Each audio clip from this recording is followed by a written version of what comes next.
Good evening, everyone. Welcome to the Worcester City Council meeting. If you can, please stand for the Pledge of Allegiance and the Star Spangled Banner.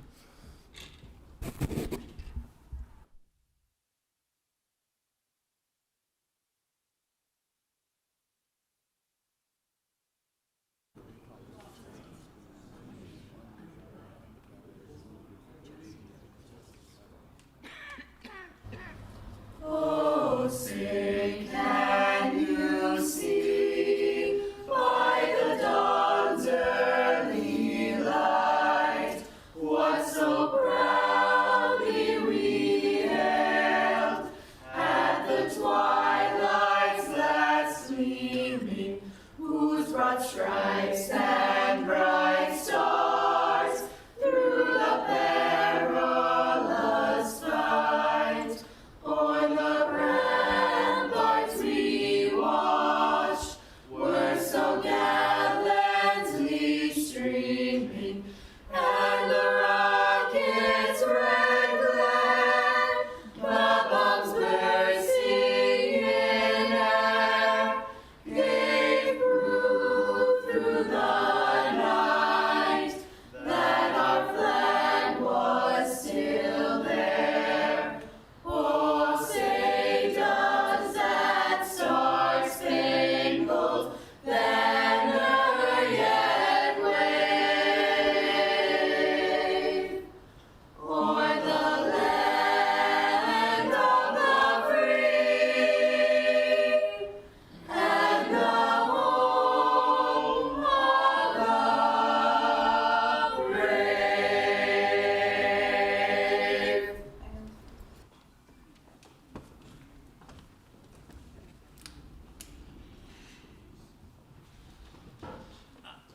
Roll call. Councilor Bergman? Here. Councilor Bellotta? Here. Councilor Economou? Here. Councilor Fasolo? Here. Councilor King? Here. Councilor Mitra? Councilor Ojeda? Here. Councilor Rivera? Here. Councilor Rosen? Here. Councilor Toomey? Here. And Mayor Petty. Here. Approve of the minutes of the December 23rd, 2025 meeting. All those in favor? Opposed? So ordered. Before we go into public participation, 13, let people know, is I'm to hold 13B, which is tax agreement with 401, 409 Main Street. So we need a roll call on that. Roll call. Councilor Bergman? Councilor Bellotta? Yes. Councilor Economou? Yes. Councilor Fasolo? Yes. Councilor King? Yes. Councilor Mitra? Councilor Ojeda? Yes. Councilor Rivera? Yes. Councilor Rosen? Yes. Councilor Toomey? And Mayor Petty. Yes. Okay, we have, public participation. A person may speak no more than 2 minutes on any item appearing on the agenda.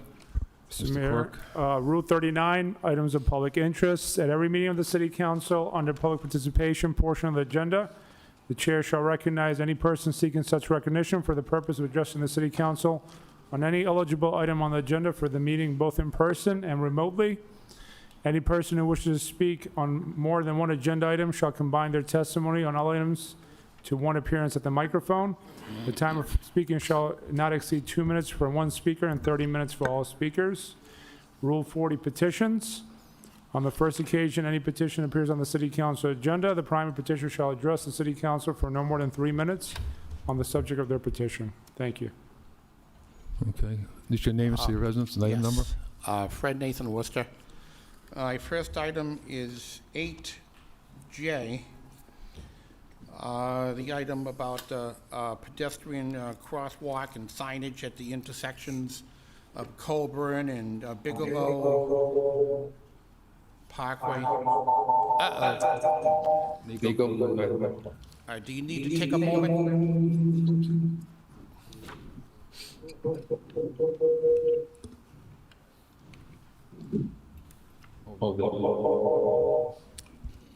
If I show them the red light.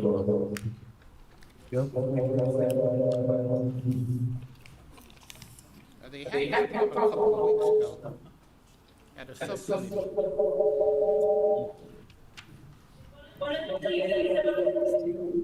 that came with the package. Throw that away right away. 'Cause That it?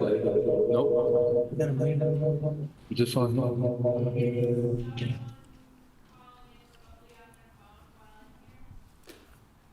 Maybe. I think it's in this.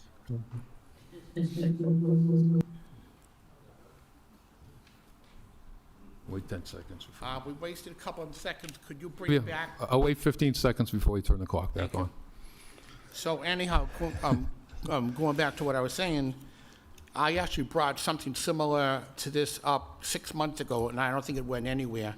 But I was asking for the lights and crosswalks, flashing lights down at the bottom of Bigelow Parkway in Lake Ave. I mean, hey, you got to think about the people, and you got to stop people from flying down Bigelow down there, because they do. In fact, it's so bad, they'll go down there, see the traffic so bad, they'll turn around, come back up the hill and go down Coburn. Something has to be done. People too crazy out there. Items 9A, 10C, 90, 90. I mean, hey, near a school, there should be always flashing lights. And as far as the dumping about a 9C, I mean, heck, I would say charge them $2,000. They're caught dumping all the time. And as far as the, something has to be done, like I said. And even though you postponed it, 13B, I think it was, I mean, heck, if there is a company that is getting away and not paying proper wages or they're cheating somebody, I mean, we're pro-business, but we're also pro-people. Something has to be done. Okay. Next speaker, this name, city of residence, and item number. Hi, Martha Sefa in Worcester, 13B. I remember in 2018 when Mankato got the TIF, I remember being really excited that they were going to come to our city and do really great things. But what I've noticed is that they take their time to do projects. And I also saw that when I lived in Washington, D.C. They sat on a lot of projects that did not change in Southeast D.C. So I am solidly opposed to them getting an additional TIF, especially because I believe it's really important to use TIFs to attract new business, not to invest our dollars into projects that have already been funded before. So I hope you consider that today and use those dollars to support small businesses and other small developers who really are the fabric of our community. Thank you. Thank you.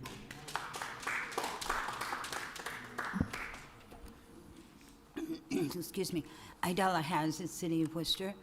I agree wholeheartedly with both the speakers that spoke before me, and that's why I want to call attention to the City Council, the City Manager, and the Mayor to 9J, and I want to thank Councilor Mitra for putting that on the agenda, which requests the City Manager provide City Council with a report concerning how the Office of the City Manager processes, prioritizes, and keeps track of the numerous requests received by the office during City Council meetings in an effort to guide the City Council with best practices for making requests of the office.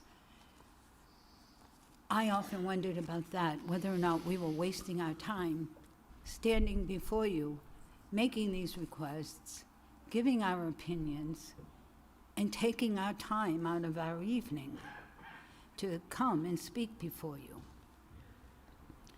We have something to say, and we feel it's important. And we are paying your salary.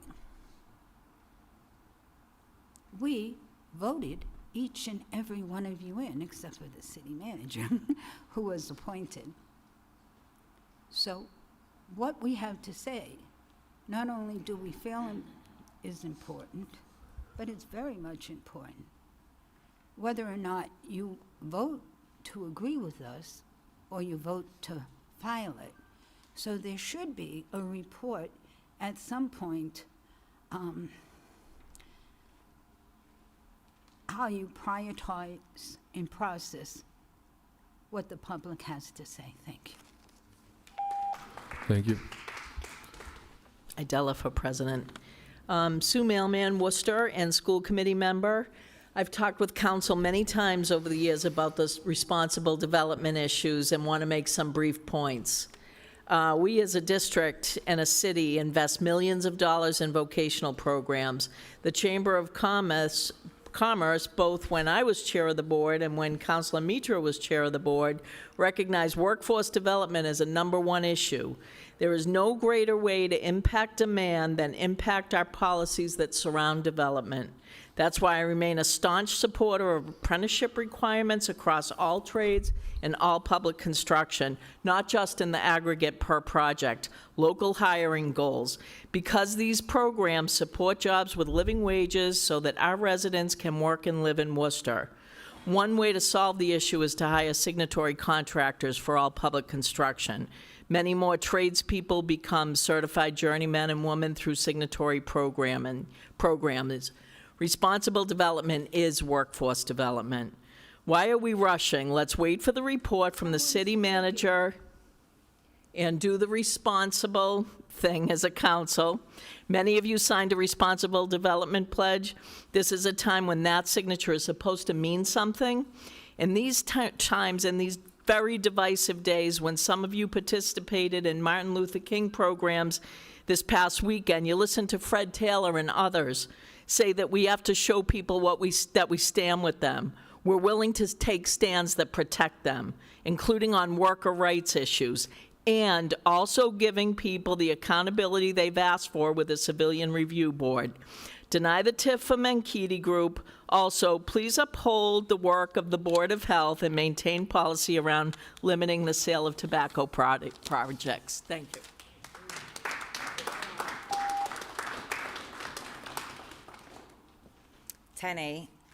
Good evening. My name is Jahaira Paulino. I lived in the city of Worcester for over 30 years. All of my children were born in Worcester. I purchased my first home here in Worcester. I've worked for both community health centers in Worcester and proudly coached Little League softball at Vernon Hill. I absolutely love this city and have always shown that love through my work, service, and investments. I'm here today regarding my ongoing journey to obtain a hookah license for Namasco Bar and Lounge. This journey began in August 2024 when I approached the building department and Department of Public Health to understand requirements. Unfortunately, I was sent from department to department and was never provided clear or consistent set of guidelines. Despite this, I acted in good faith and completed every step I was instructed to take. I invested several thousands of dollars in equipment and renovations following the direction of the city employees. Only after making these costly investments did I encounter repeated roadblocks, ultimately being told that a 500-foot ordinance prevented me from obtaining the license. I have met with multiple employees of the city, many whom have agreed that it is concerning that this issue arose after I made significant financial commitments based on the guidance I was given. I did everything right, yet I'm still unable to move forward. Because we're unable to offer hookah, we are actively losing business to establishments outside of the city. Customers regularly come in, ask if we offer hookah, and then leave shortly after learning we do not. For over a year, I've told customers to come back and check back with us while we work through the process, only to face the embarrassment of still not being able to offer what they want. This has caused financial strain. We have had to reduce staff schedules, eliminate positions, and I now perform work that we once paid employees to do. Thank you.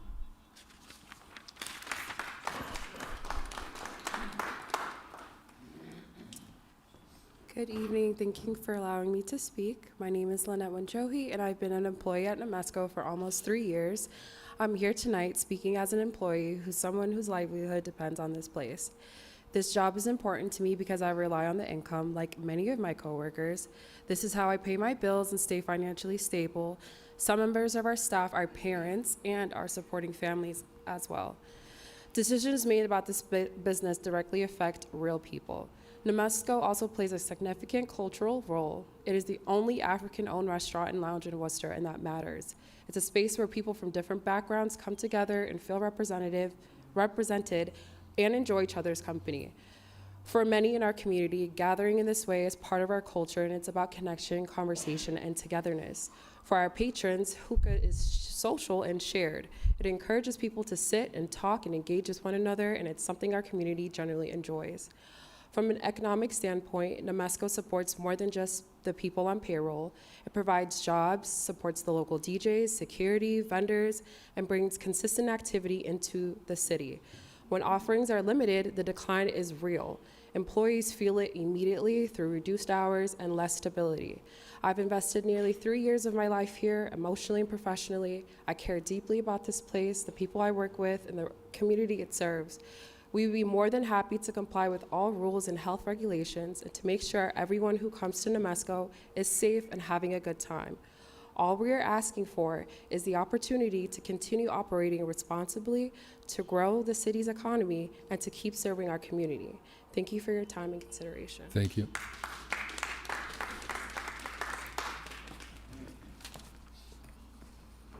Good evening. Alex Guardiola, Worcester resident, President and CEO of the Guardiola Strategic Group. Here to speak on item 10A, Council Rosen's recommendation that the Board of Health consider changing the 500-foot buffer zone restriction. Last fall, I represented a company who applied for one of the few remaining on-premise tobacco licenses here in the downtown core district. They are a women-owned, minority-owned establishment that has a rich culture, diverse clientele that reflects the growing diverse population of the city. They unfortunately were denied because of the current 500-foot restriction. As mentioned in that hearing by a dissenting member, 500 feet is less than 1/10 of a mile, and its intention is not being satisfied, but rather hurting small businesses. When the company began their journey to apply for their license, they took all the correct steps. In reliance of the city's direction, they invested over $60,000 to outfit their location to just be denied because, to paraphrase the chair of the Board of Health, they are charged with promoting health and well-being of the residents, not economic development. To that, I take issue. Although we all agree the Board of Health has a duty to promote health in the city, it also has a second charge. It's charged with giving a license to a business, and that, councilors, is a duty to incorporate economic development. The fact that the majority of the body who dismissed it like it's not their problem is shameful and a travesty to a city that has a downtown with empty storefronts up and down its main street. So, Mr. Manager, Mr. Mayor, City Councilors, I ask you to please help our small businesses. If the Board of Health does not want to discuss economic development at their hearings, then remove the power of overseeing tobacco licenses and put it with the License Commission, with the Standing Committee on Public Health and Human Services to make a recommendation for the whole council to make an approval. Learning that a previously approved ordinance does not currently work and making a change doesn't make our city administration look weak. It makes us look forward-thinking and business-friendly. Thank you. Thank you. Next speaker. Michael Kane from the Worcester Regional Chamber of Commerce, also a resident here in the Vernon Hill neighborhood. Again, I'm here tonight on the resolution. We've just heard from our prior speakers of the real world impacts of this regulation, the 500-foot buffer. And it's producing unintended consequences that conflict with Worcester's economic development priorities, especially those surrounding an 18-hour downtown that we have, that we need, most importantly. Businesses, such as the one we heard, Nemesco, create, a mixed use of retail, a mixed use of dining, entertainment that attract residents, support establish, especially neighboring establishments, and keep our streets active and safe, which are essential to that 18-hour vision.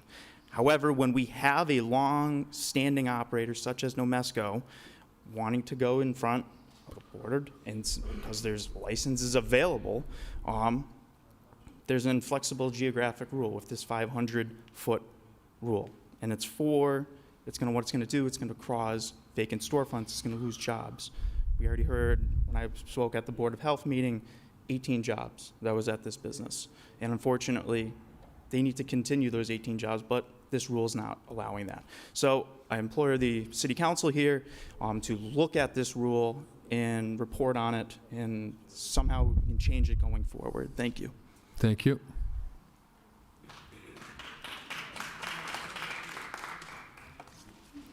Abby Mortallero, a Worcester resident. I'll start with 9H. I think it's good to, have a dialogue with, the people of Worcester and, have transparency in government and, specific, measurable, attainable, relevant, transparent goals. All right, so now moving along to, hold on. Sorry. 13B, no tips for big corporations.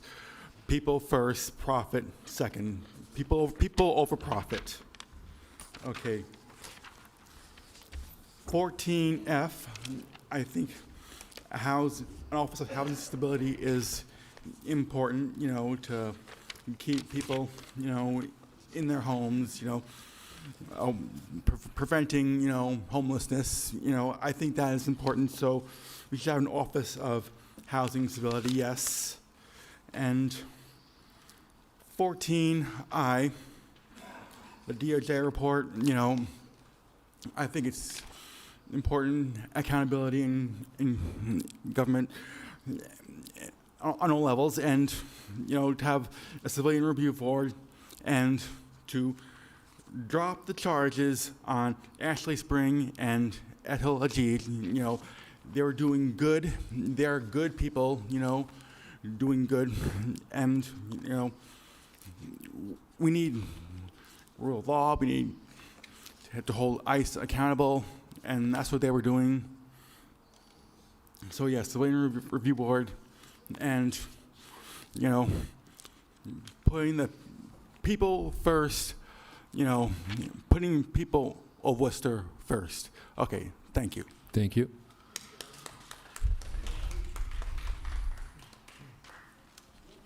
Good evening. Robert Harden, 2 Edwidge Street, Worcester. This is an ongoing issue I've had with the city for, will now be 21 years, of snow removal. Mr. Mayor, Surveyor, I contacted you this past weekend. Over the last 21 years, I have had to almost constantly call DPW to have snow plowed from Edwidge Street, which also affects Longview, Rockwood, and Jeremiah. These are all dead-end streets with grades of 45 to 60 degrees. And at times, as most recently, plow might come through and just make one strip, leaving about 10 feet on either side of the road. Other times, may not get until the next day after I've called. This has been a constant issue. In a few years, I'm going to have a sidewalk in front of my house finally with the Pleasant Street project. Social contract says I have to clear the sidewalk. If I don't clear it, I get fined. If I do a poor job, I will get fined. As of right now, I have no sidewalk, but I still clear storm drains and the fire hydrant in front of my house to ensure safety. Most recent, couple storms ago, I posted a video online of the mail truck trying to get up the street and instead drifting off to the side. What if that's an ambulance? What if it's a fire truck may not have that issue? Right now, we have contracts with plow drivers, if they're not DPW employees, correct? If we're paying for a service, I'm paying property taxes.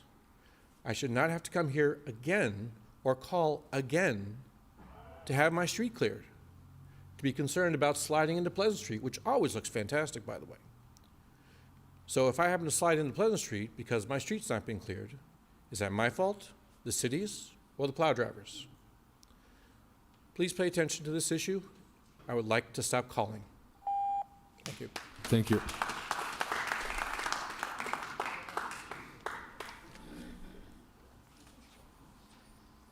Hello, my name's Gary Hunter. I'm in District 5.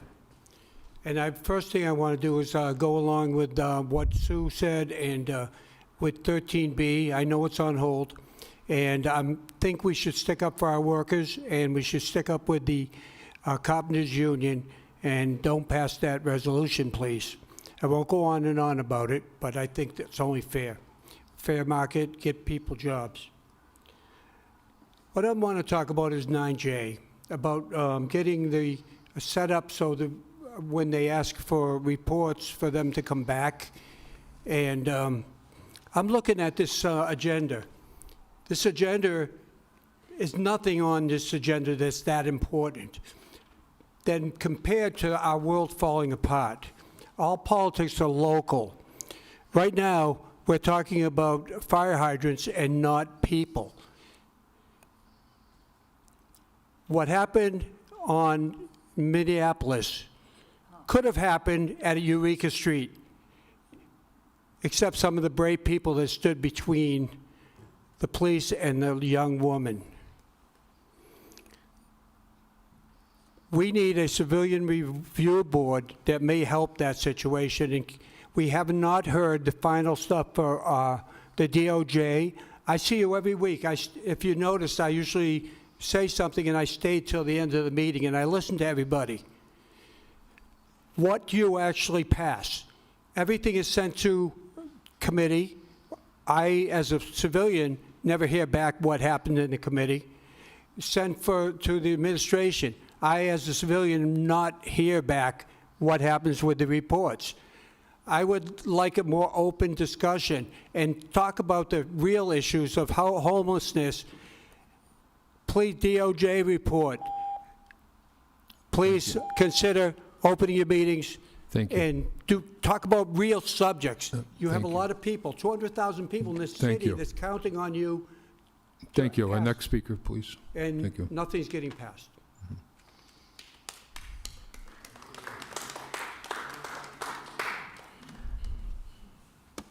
Hello, everyone. I'm speaking on 13B. My name is Art Cook, and I'm a carpenter steward and work all throughout Massachusetts. Responsible development requires commitment, sustained execution, and real accountability. It cannot be a roll of the dice, an occasional goal, or just words on paper. I ask you, on behalf of all the members of Local 336, please remain committed to responsible development and oppose the proposed tie for 401-409 Main Street. Mankitti and Bizzuto, who they are hiring for this project, are both from Washington, D.C. Why do we need to be bringing in contractors from that swamp of criminal contractors here to Worcester? And why are we going to use our tax dollars to do that? I don't want them bringing those lower standards to our community, and I don't want to give them any money. Thank you. Thank you.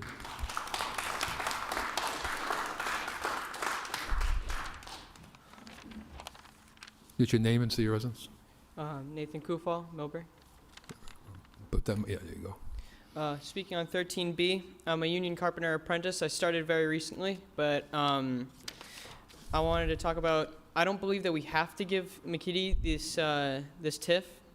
I don't see why, when they bought the building in 2018, how they haven't been able to get by with what they have. If they're a big corporation that is able to bring people from out of state, then I don't see where they don't have their own money to figure it out. Sorry. No. That's okay. I feel like a responsible environment would be just, I feel like we need to check up on them more and make sure we have responsible carpenters, responsible tradesmen, and just have more focus on what we're doing. Thank you. Thank you very much.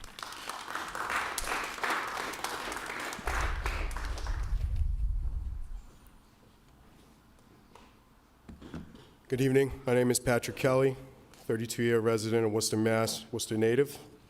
I want to thank Mr. Mayor Petty, City Manager Bautista, and all council members for allowing me to share tonight. I'm here to urge you to deny the TIFs to the Mankitti Group, because awarding public subsidies requires public trust, and serious concerns exist about whether that standard is being met by them. TIFs are intended to support developers who provide clear public benefit while operating responsibly and ethically. When credible concerns are raised about how employees are being treated or how construction work is managed, those concerns cannot be brushed aside. They go directly to whether taxpayer dollars are being used wisely. There are documented concerns from workers and industry professionals that the Mankitti Group relies on subcontractors who are not properly qualified to perform complex construction work. That creates real risks: unsafe job sites, construction defects, project delays, and long-term maintenance issues. When those problems arise, it's not the developer who bears the cost. It's the workers, the residents, and ultimately the city. Equally troubling are concerns about labor practices. Public money should never subsidize projects where worker treatment, oversight, and safety standards are called into question. Cities across the country have learned that ignoring these warning signs lead to lawsuits, stalled projects, and financial losses. TIF funding is a privilege, not an entitlement. Until these concerns are independently reviewed and resolved, the McKinney Group does not meet the standard required for public subsidy. Taxpayer dollars should reward responsibility, not underwrite risk. Thank you. Thank you.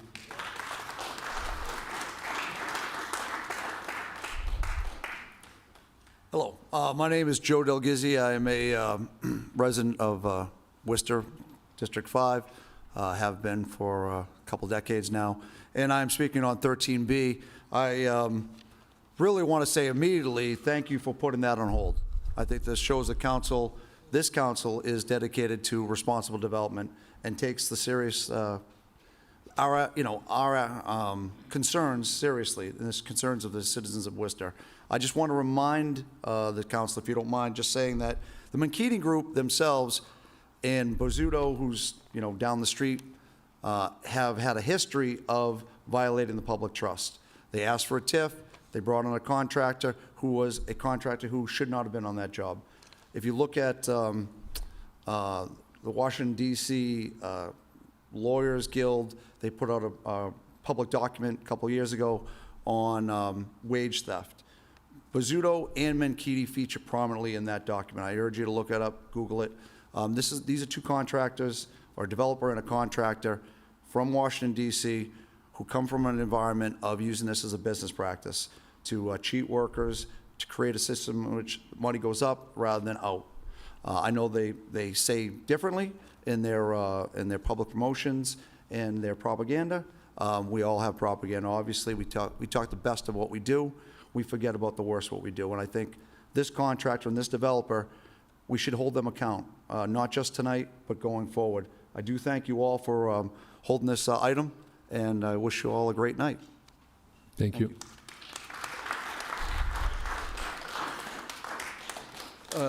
Tom Marino, Worcester. I got to say, some appreciation for some of Dr. Mitra's orders, which I can't say that I expected to say. Apparently, your colleagues haven't filled you in yet. SMART goals, 9H, that's not going to happen. That might lead to accountability and might begin to establish a system of checks and balances, which the majority of this council is absolutely ideologically opposed to. The rules, though. Let's not send one rule to the public safety, to municipal ops. Let's send the rules, and let's get a document that is actually going to be enforced. I mean, I pulled a rule out of the sky last week. I mean, when you're citing that it was enforced 2 mayors ago, that was a long time ago. Let's get a document that is actually represents what's actually enforced here. Do something with Rule 9. If you're not going to allow residents to bring petitions other than things that go to traffic and parking, just put that in the rules. Let's not, put other people in the crossfire and let them take the blame for it. Crime stats. Could we ask for a closeout report anytime in the last 2 or 3 years? I don't know what staring at crime stats every year is going to do to inform anything about anything. A closeout rate, however, is actually a metric you can make some judgment about. And lastly, tabled item. Are we ever getting this report back on the DOJ report? Ever? I mean, you had 5,000 words come out 7 months ago on all the problems with it, on the campaign to undermine it. The Biden conspiracy to undermine the city of Worcester. Anybody going to take responsibility for anything ever?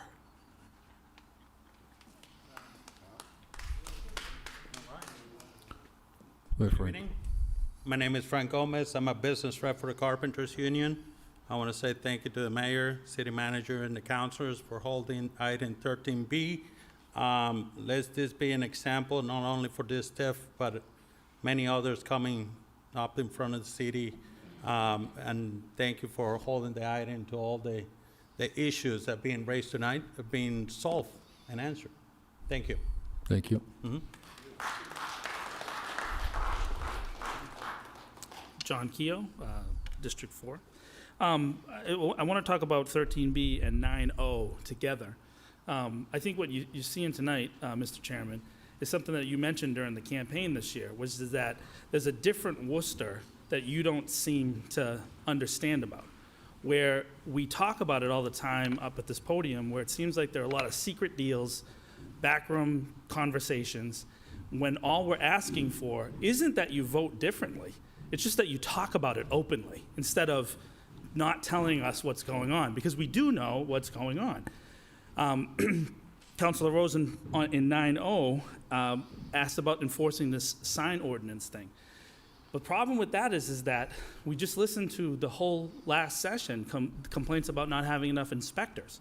So we're gonna send inspectors out to inspect signs for small businesses, windows facing the street, right? We're gonna have that be our priority when we have major developers not doing their jobs. When we have buildings that are being reported to the city manager on a regular basis as having low vacancy rates, but then from our eyes, our physical eyes, we can see that they are not full. Those are the things we want our inspectors to actually inspect. Are these big businesses telling us the truth? Because it turns out in this case with Menkidi, this isn't just the first time that they've done something wrong. They have a track record, and we gave them our money. We have to have these conversations, robust public conversations, to actually have an efficient city. And frankly, you can blame the last session all you want, but the fact is this is a track record of decade upon decade of the city of Worcester just not doing the conversations that need to be had in public. Talk about it out loud. Thank you.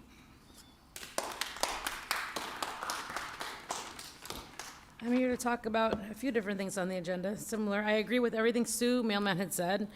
Just your name and city of residence? Fianna Jiten Singh, 37 County Street, District 3, citizen of Worcester. 9J, I agree with Dr. Mitra's request that the city manager have a report concerning how the city manager processes, prioritizes, and keeps track of numerous requests. Also 9K, having provide a quarterly report about adopted orders. That would be nice to know what actually gets adopted, since we never do here. I'll hold my comment until I have attention. I reclaim my time. Can you pause the time, since you're not listening to me? No. Just tell me something important, B. Go ahead. Okay, can I add back my minute now? Go ahead. Thank you. I would like to also speak on 13B. Okay, I'll wait, since you're not listening. How rude. 13B, I do not support the TIFs for companies that are not responsible for development. I've read an article that over $73,000 of wage theft has happened by that company. I do not think we should be giving any tax incentives to companies that are not paying the people that work for them. There are many other small business owners that can barely afford to pay their taxes that I know personally here in the city of Worcester. So why give big tax incentives to companies that aren't even Worcester-based? This is from a Washington, D.C. company, and there's no reason why a company that already has a property that needs a tax incentive now when they've already not been responsible in the past. So I do not support that. Also 9-0, I agree with what John just said. There's no reason why we need to enforce a sign ordinance now that hasn't been enforced for so many years just because one person makes a complaint about it.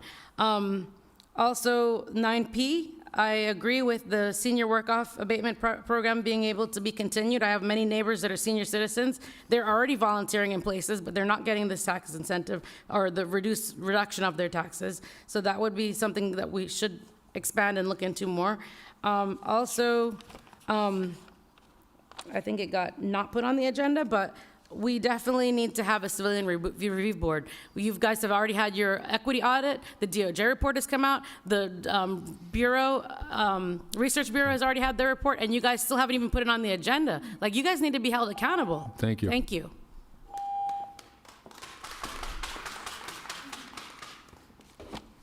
Steve Hart, District 1. And thank you in advance for your attention. I'm speaking on 13B. I came here tonight cynical.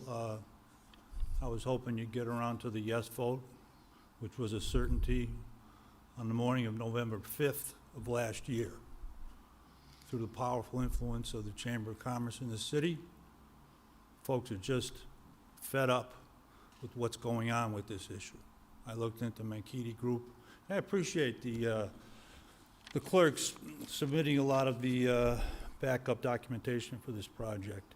They don't present themselves as a development concern looking for a retroactive give out from the city after not completing a project they got into acquisition with 7 years ago. I read the bottom lines, over $560,000 development cost per unit of the 48 units. A $5,000 fine is at the bottom of miscellaneous contingency for this company. And I don't think we should be talking about that. My eyes have been opened tonight about the fact that there is resistance to this. It is not a done deal. And I think the options that this body has is also very disappointing, because if it goes into committee, as appointed by Mayor Petty, Economic Development, Bergman, Toomey, and Mitra. Municipal and Legislative Operations, Mitra, Rosen, and Bergman.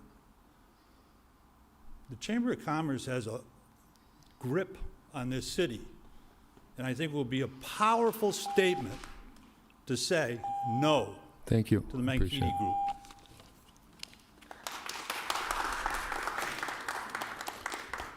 Okay, motion to suspend the rules to allow 4 more people to speak online.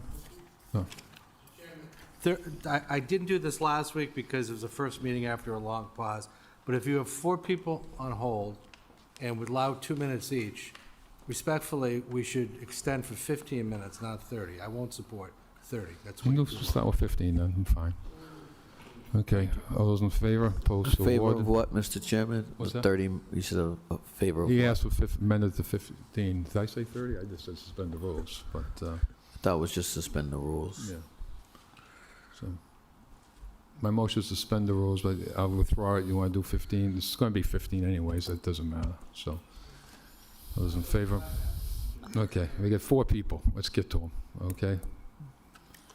First speaker. Thank you, Mr. Chairman. The first speaker is Natalie Gibson. I'm trying to meet the resident now. Hi, Natalie Gibson, District 5. So I wanted to speak on 9J. Thank you, Dr. Mitra.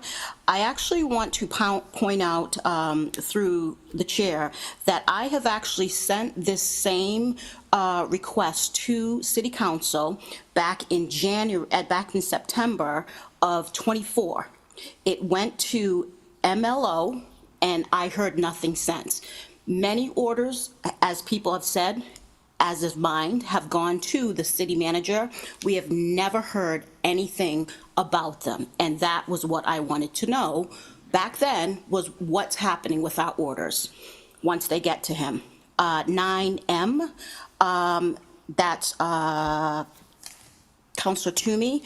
I actually want to also say that we should probably be putting the crime stats back on the Worcester PD's Facebook site, because all of a sudden they're missing. So we have no idea what's going on, except for if you go to a community meeting and you might find some stats there.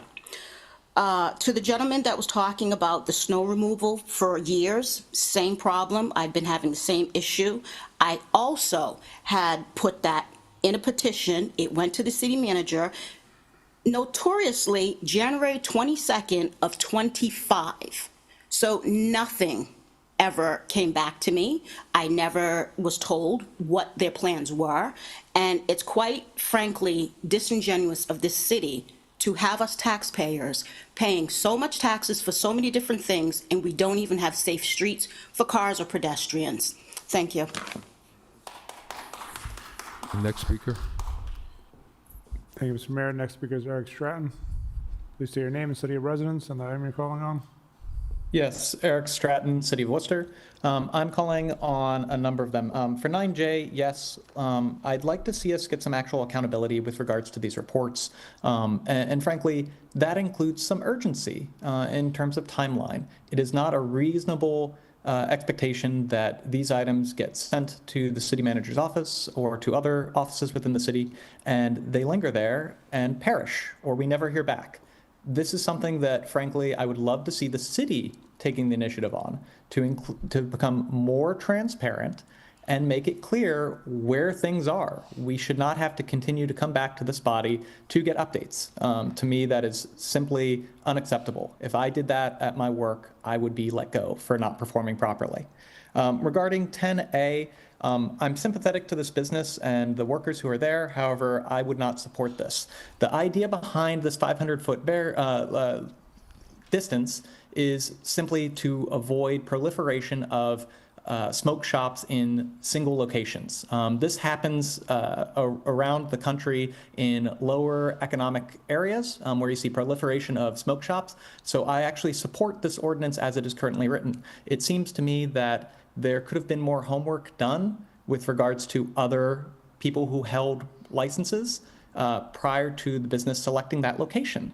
And so I think perhaps the city may want to look at a way of having a variance, but my concern is that we may see smoke shops sort of grouping together in denser areas, especially in places that are lower socioeconomic impact status, and that this has a disproportionate impact on those individuals.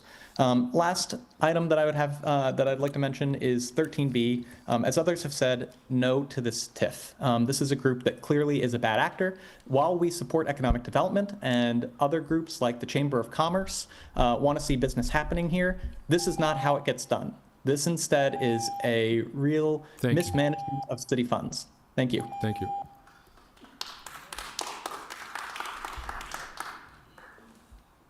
Mayor, the next speaker is Glenn. I'm going to try to unmute the resident now. Yeah, I'm here. Can you hear me? Yes, we can. Is your name and city of residence?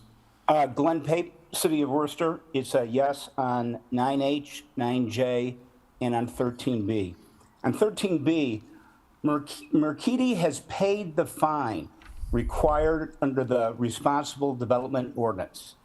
Now, that ordinance doesn't say that paying a fine permanently disqualifies a company from doing business with the city. It says the fine is the remedy. They've paid the fine. Let's not impose a second penalty where the law does not require one. And this is not a marginal project. It's a $25 million investment in Worcester, exactly the kind of investment we say we want. It generates substantial property tax revenue. It's a 10-year tie with 30-year deed-restricted accessible units and affordable units. It strengthens the tax base. And the Mercedes Group actually has a very long and positive history with the city. They've been recognized, they've won awards for architectural innovation that they've done here in Worcester. So they're not a fly-by-night developer. They're a known partner with a great track record in Worcester. If we turn away this project after the fine has been paid, I think we send a message, not just to Mercedes, but to every serious investor watching Worcester, that even when you follow the law, you resolve the issue, the rules can still change after the fact. That's how I think you chill investment. And I think we'd be cutting off our nose to spite our face. And one word here about the Economic Development Department.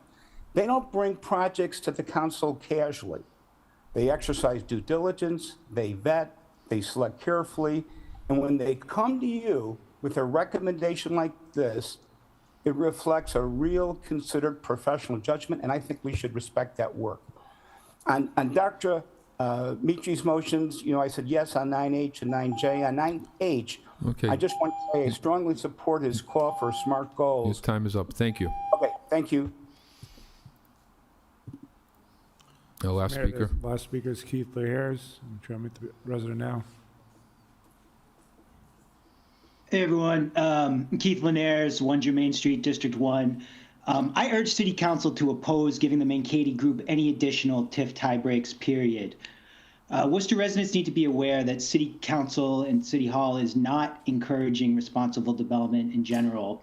They're encouraging subsidized speculation, where developers are rewarded for buying property, holding it, and then relying on public tax breaks to finance their projects.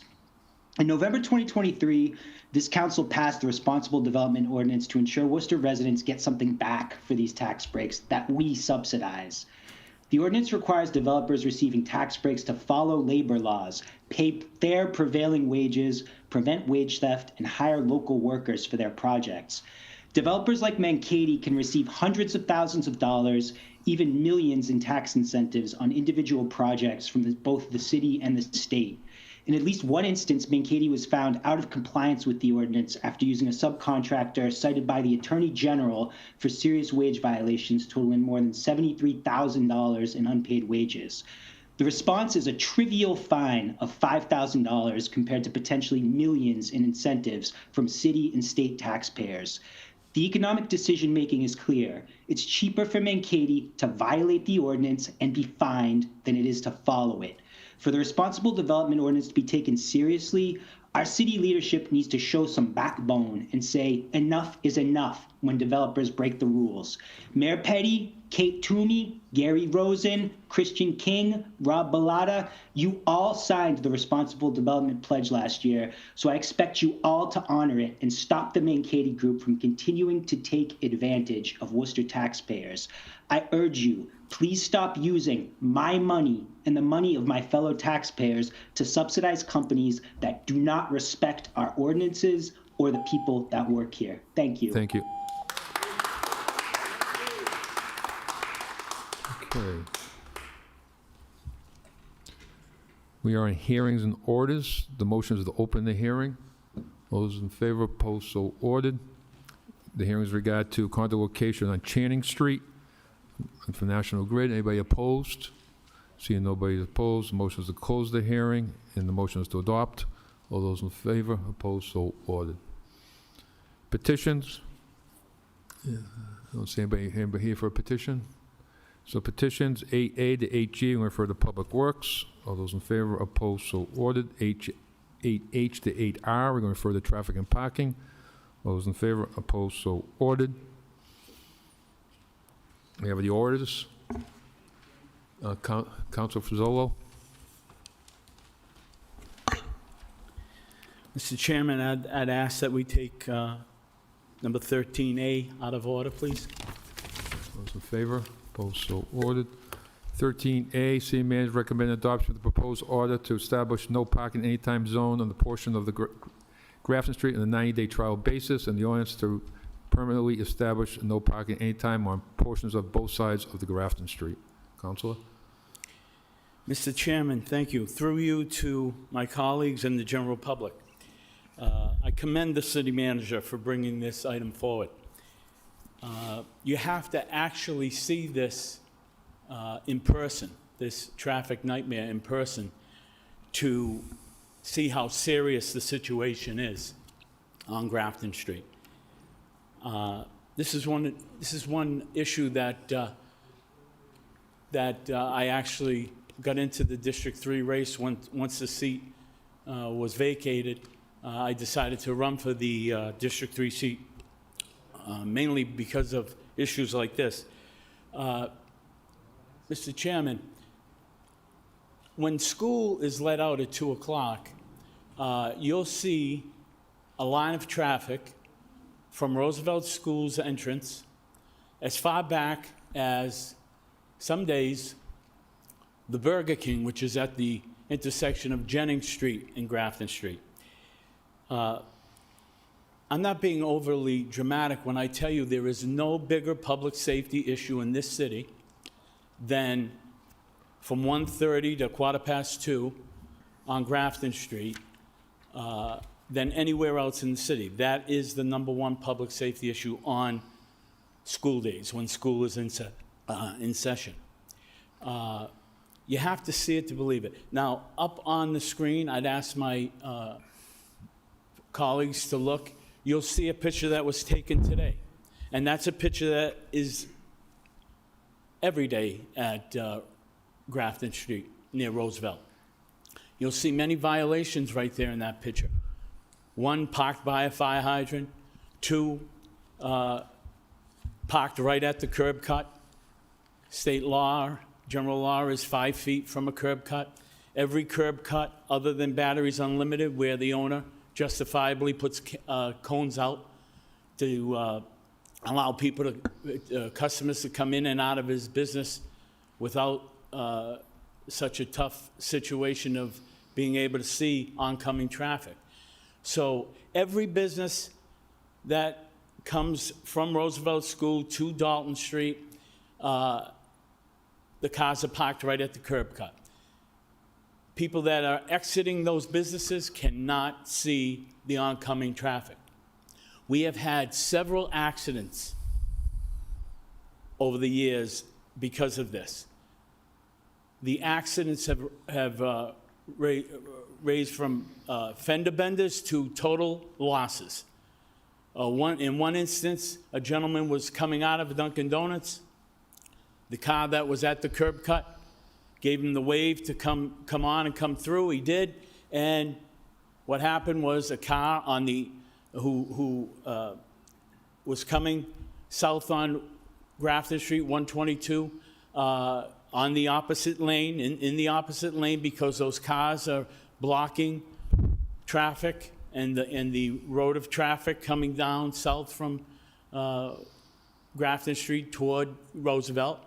The car hit him broadsided and totaled his car. Gentleman happens to be 80 years old, had to be taken to the hospital. I mean, this is just one instance of what goes on there. Now, I know the parents have notified us of their concern, that they want to be able to pick up their children at release time, but in all honesty, the safety of their children will be addressed with this item that we are proposing tonight. And not only that, but the safety of every driver and every person that takes on that section of Grafton Street each and every day. The amount of people that have told me they avoid that area, they know of the situation and they avoid that area, is very numerous who have told me. I don't go near that part of the city from 1:30 to 2:15. So imagine that this is what we have, knowing that people try to avoid that situation. In doing this, in putting this item forward, we give the ability for enforcement to take place.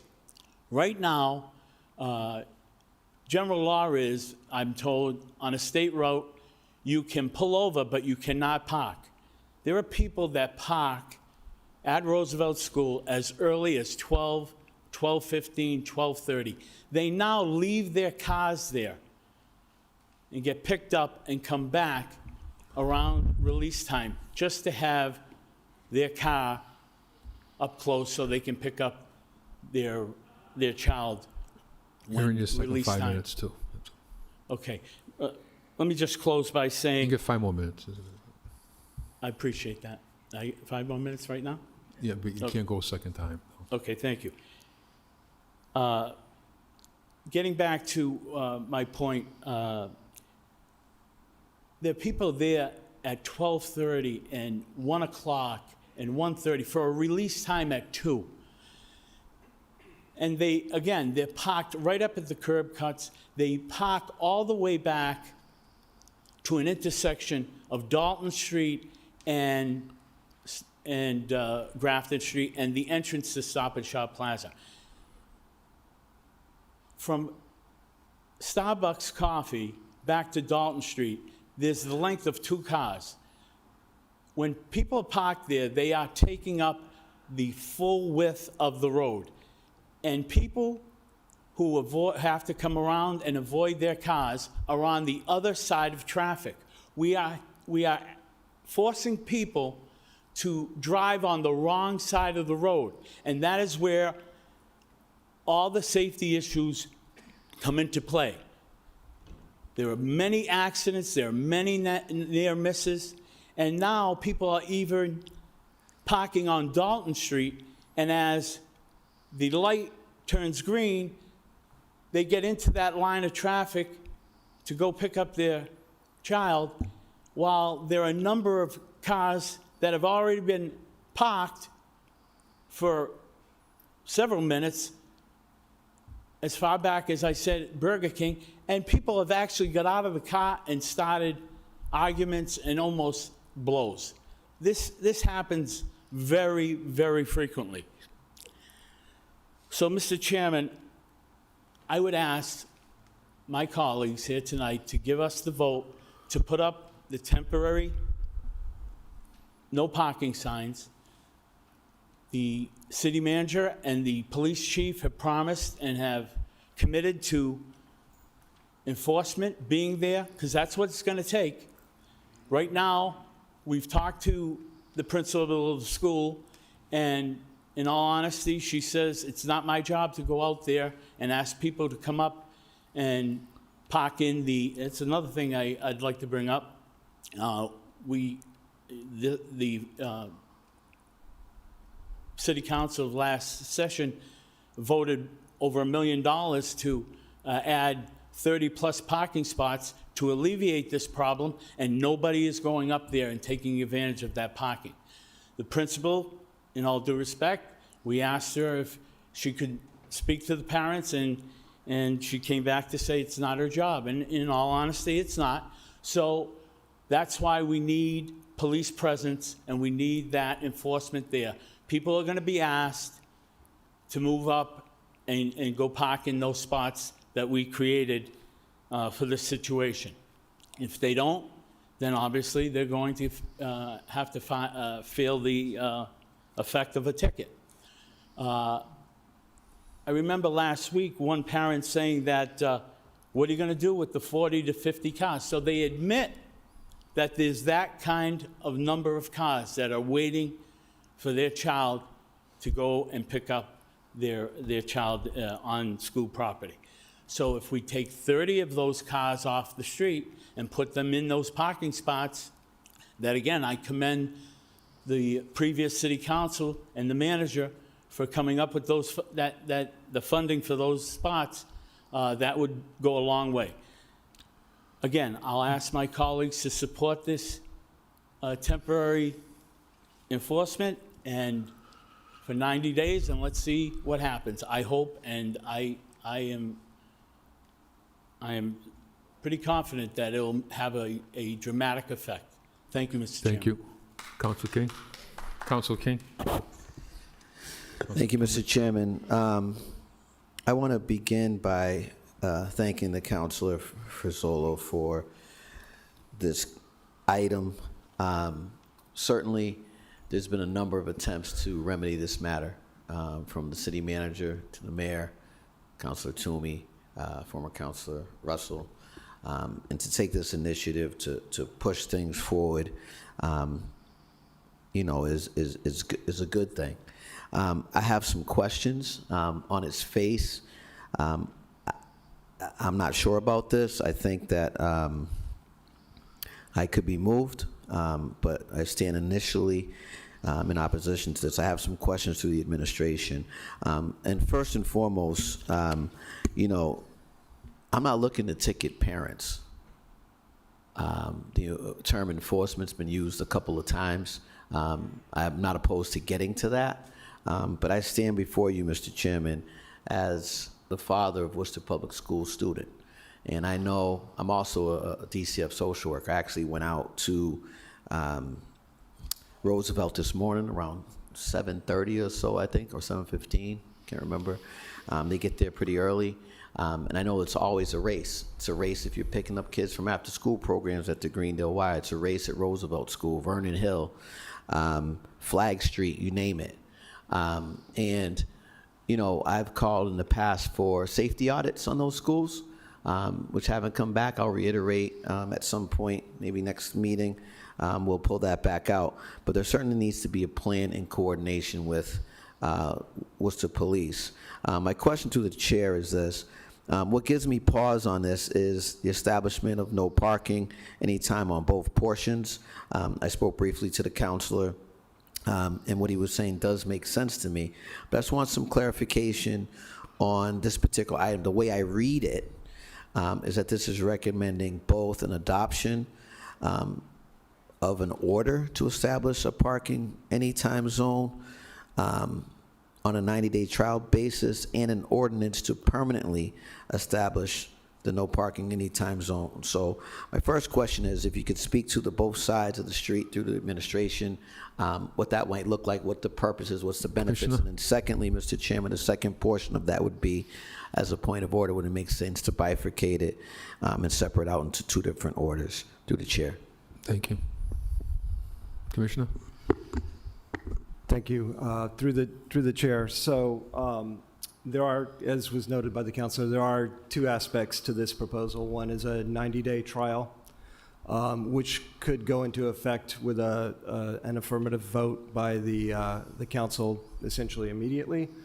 And that would apply specifically to that southbound portion of the street that's approaching the school driveway, where you see the parents and others who are dropping school kids off and picking them up arrive well before school time. And that's also the location where we have this very high frequency of driveways. There's actually 10 driveways in an 800-foot span. So that's a very dangerous situation to have cars parked right up to those driveways on a busy road like this, and then people trying to enter and exit the driveways.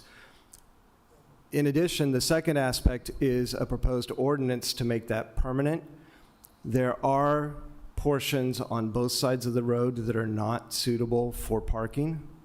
So we have proposed an ordinance that would apply to both sides of the road rather than just the one side. Rather than try to perfect that in the initial ordinance, our thought was we identified the whole segment in the ordinance. That'll go to Traffic and Parking Committee and give us the opportunity to then perfect those limits and bring it back down to the locations where it's truly necessary. Council? Yeah, so I'm just thinking, I'm confused. So by vote, we take a vote, we can do the temporary signs as requested. This order also indicates that we would be permanently establishing a no parking anytime zone, which is, for me, it's counterintuitive. So if you could just, someone clarify, I mean, I don't know if it's a point of order or what it is, but it's not, the point is, it's not cohesive to me. It seems a little messy. it's going to go to the committee for discussion during this 90-day period and see how it works and go. So it'll be like 90 days before the traffic and parking come back with it, I would think, right? Through the chair. I'm sorry, I didn't mean to interrupt, but yeah, go ahead. Mr. Chair, that's correct. So the 90-day trial would go into effect immediately. To make that permanent, the city has to pass an ordinance, which would follow the normal process. This would be referred to traffic and parking. There'd be discussions and a hearing there.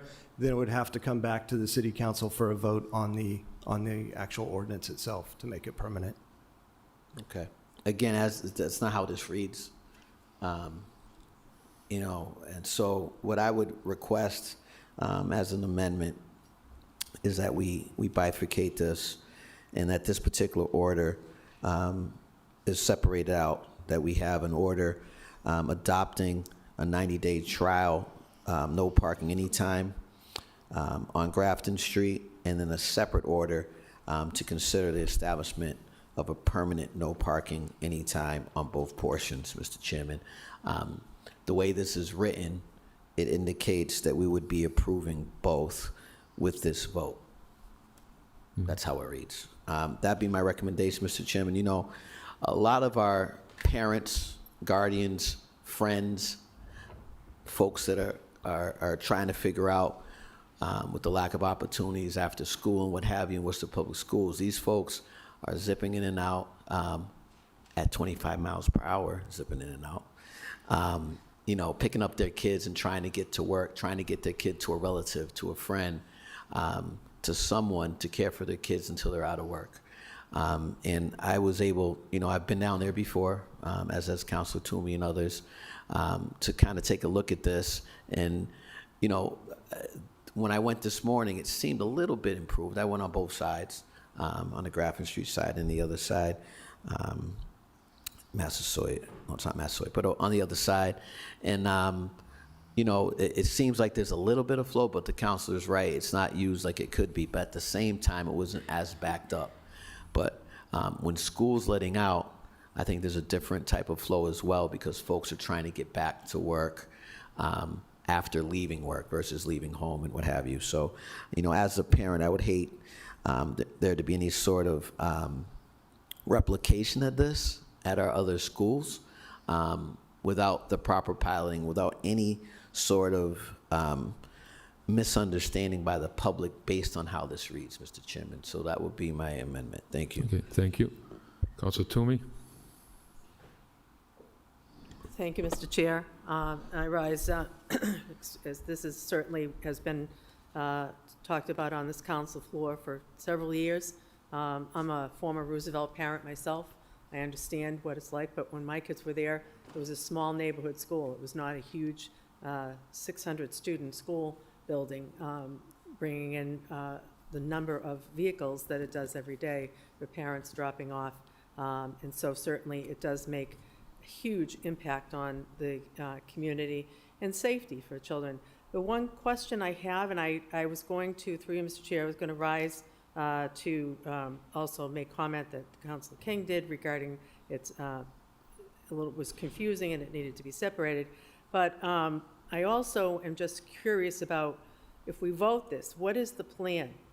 By saying we're not allowed to park on a certain part of Grafton Street, what is the plan that's going to be distributed to the parents as to where they're going to go? Because that's part of the safety aspect of this. It's like just saying you can't park there. Great, well, where do they go? Do we have a plan put forward? And that's through you, Mr. Mayor, to whomever. Administration. Mr. Rowley? Commissioner? Thank you, through the chair. So we have been working with the school to look at ways that they can address the drop-off. We certainly wouldn't want to implement this until they have time to notify the parents with a specific start date. We are leaving other portions of the street open for parking, so once you get south of the driveway, there's actually an extended long section of shoulder that is safer and more appropriate for parking that will remain available. And then, you know, another aspect of this is that we're going to have to work with the school district to adjust and see how parents react. We don't exactly know what people are going to do. So I think there's going to be a little bit of a learning process here. And I think that's one of the real benefits of having a 90-day trial to start with, is we can observe and learn and adjust as we need to. Through you, Mr. Chair, I'd had an off conversation with the commissioner regarding the possibility of establishing volunteer parents crossing students and walking down the street for safety's sake, and possibly talking to the owners of the supermarket plaza to see if we could use some of those spots. Have we gone into that at all? Through you, Mr. Chair, Mr. Rowley, Commissioner Rowley. Commissioner? Through the chair, I can't speak as to the conversations the school district may have had on those. Mm-hmm. So I haven't personally had any conversations because it's out of our purview to sort of make these sorts of arrangements for how they might park. And I wouldn't want to speak for the school district, so I don't know if those have taken place or not. Okay. Through you, Mr. Chair, I know when I was on the school committee, our school safety liaison would have the police department do the traffic studies.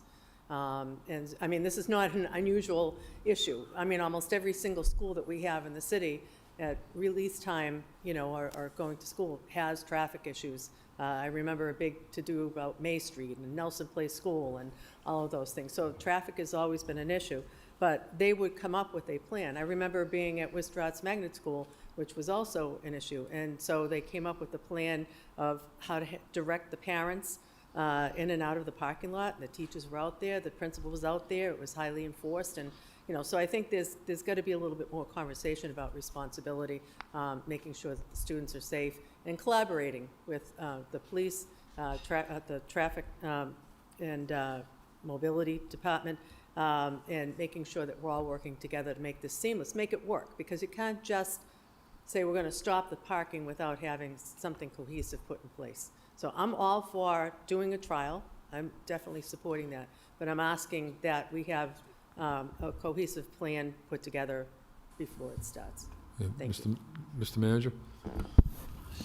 Through your chair to the council, yeah, I just want to kind of add a little bit and provide a little bit of context to some of the comments and questions that Councilor Toomey raised. I actually went and met with the superintendent, the principal, and some of their staff, some of our staff. We met and we had a conversation. We walked the area. We tried to understand kind of what are the challenges. One of the things that the school administration tried to take on was to purchase, vests for the teachers so that they can at least be visible as they're outside coordinating the traffic, more specifically within the actual parking lot that they're in. They don't overextend to the sidewalk or even to the street.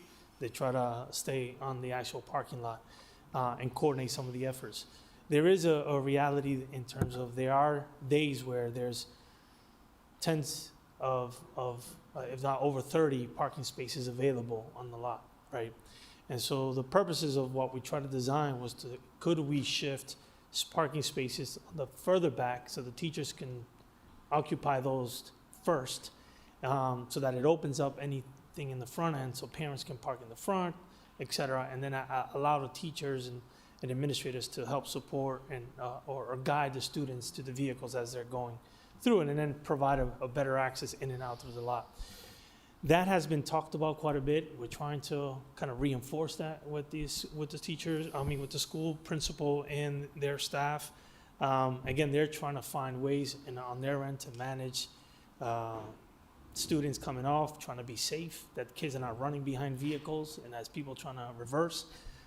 It's a complex situation, but I think this is one of the aspects of many different aspects or different ideas that we've brought to the table to try to address this overall issue. It's a real concern. I live in the area. I drive that area quite often, so I see it and I experience it, and it's a real concern. And when you see that, people trying to navigate and sometimes vehicles occupying that lane, so traffic is either they're trying to move in the yellow lane or sometimes even trying to go around. So I think it becomes a challenge, and we're trying to find every tool that we can utilize to provide a better, safe environment in that area. I know there's been mention about enforcement of police officers, et cetera. Our goal is not to go there and just start ticketing people. Our goal is to reinforce and provide some warnings and let people know you got to move it on, you cannot sit here. But we can't do that right now without an actual ordinance or something in place. If there's nothing in place, we have no ability to go in there and enforce people to move. So that's what we want to be able to have, so that we have the ability to enforce those rules and those ordinances. And this 90-day trial will give us the opportunity to understand that. Is it working? Is it not working? Does it help? Does it not help? And it gives us the ability then to come back and then provide a better solution. Thanks. Okay, so we're all set. So we have 2 votes. The first vote is going to adopt the 90-day emergency preamble. Roll call. Councilor Bergman? Yes. Councilor Bellata? Yes. Councilor Economou? Yes. Councilor Fasolo? Yes. Councilor King? Yes. Councilor Mitra? Yes. Councilor Ojeda? Yes. Councilor Rivera? Yes. Councilor Rosen? Yes. Councilor Toomey? Yes. And Mayor Petty. Yes. The second motion is refer to traffic and parking, the ordinance. Roll call. Councilor Bergman? Yes. Councilor Bellata? Yes. Councilor Economou? Yes. Councilor Fasolo? Yes. Councilor King? Point of order, Mr. Chairman. Is the language I suggested changed as part of that also? I'm sorry, I missed what was the language you asked for? You just want to make it clear it's not a permanent. goal Right, of it the was like city. to consider. Yeah. Okay, Okay, cool. as Yes. amended, to Yes. consider it. Councilor Mitra? Yes. Councilor Ojeda? Yes. Councilor Rivera? Yes. Councilor Rosen? Yes. Councilor Toomey? Yes. And Mayor Petty. Yes. Okay, we'll go back to the agenda. First order is request the manager, request the police chief provide increased speed and traffic enforcement surrounding the Belmont Street Community School located at 170 Belmont Street. Council Bellata. Thank you, Mr. Chairman. Yeah, speaking of school safety, I've heard a lot of concerns about speeding on Belmont Street, past Belmont Community School in the area of like Stanton Street in Belmont. So I was just hoping the chief could help out with providing some additional enforcement. I've heard from residents that traffic, regardless if there's crossing guards or not, like the traffic's just really bad and people fly through there. So was hoping that we could get some more enforcement and, you know, write some tickets and write some fines to really enforce that. So thank you. Thank you. So motion is referred out to the manager. All those in favor? Opposed? So ordered. My second order, request the manager, request the Commissioner of Parks and Rec and Cemetery initiate a park master plan for Lake Park. Council Balata. Thank you, Mr. Chair. Yeah, I live near Lake Park, grown up there my whole life.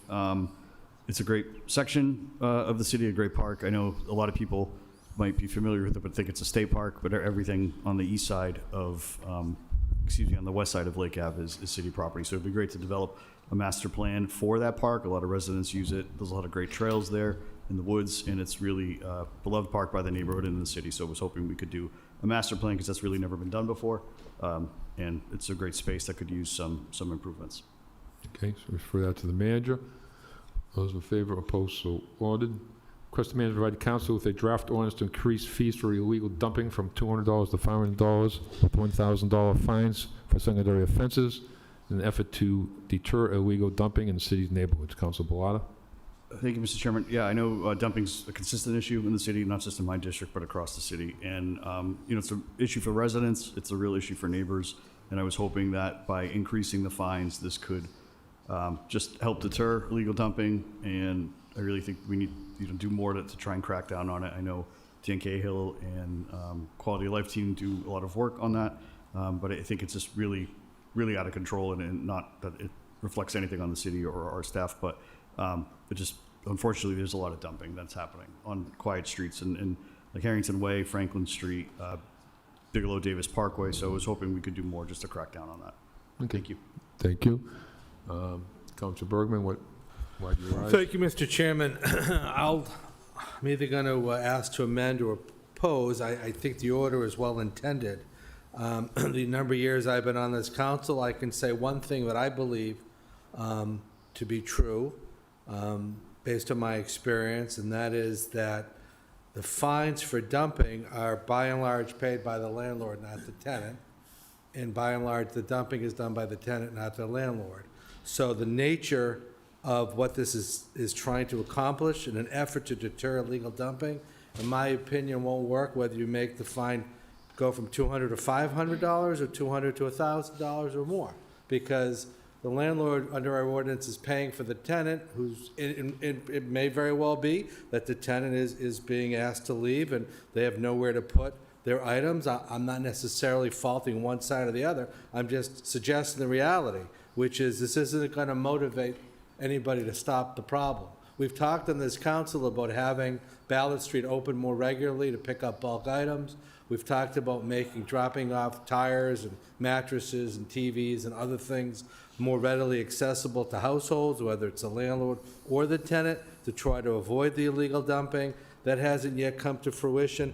I would like to see a report as to how many of these fines have been assessed against landlords versus tenants, and how frequently, certain people are not following the law. My sense is that nobody wants to pay those fines multiple times, if not even once, but I don't know how they are going to stop it if, as a landlord, a tenant is going to violate the ordinance.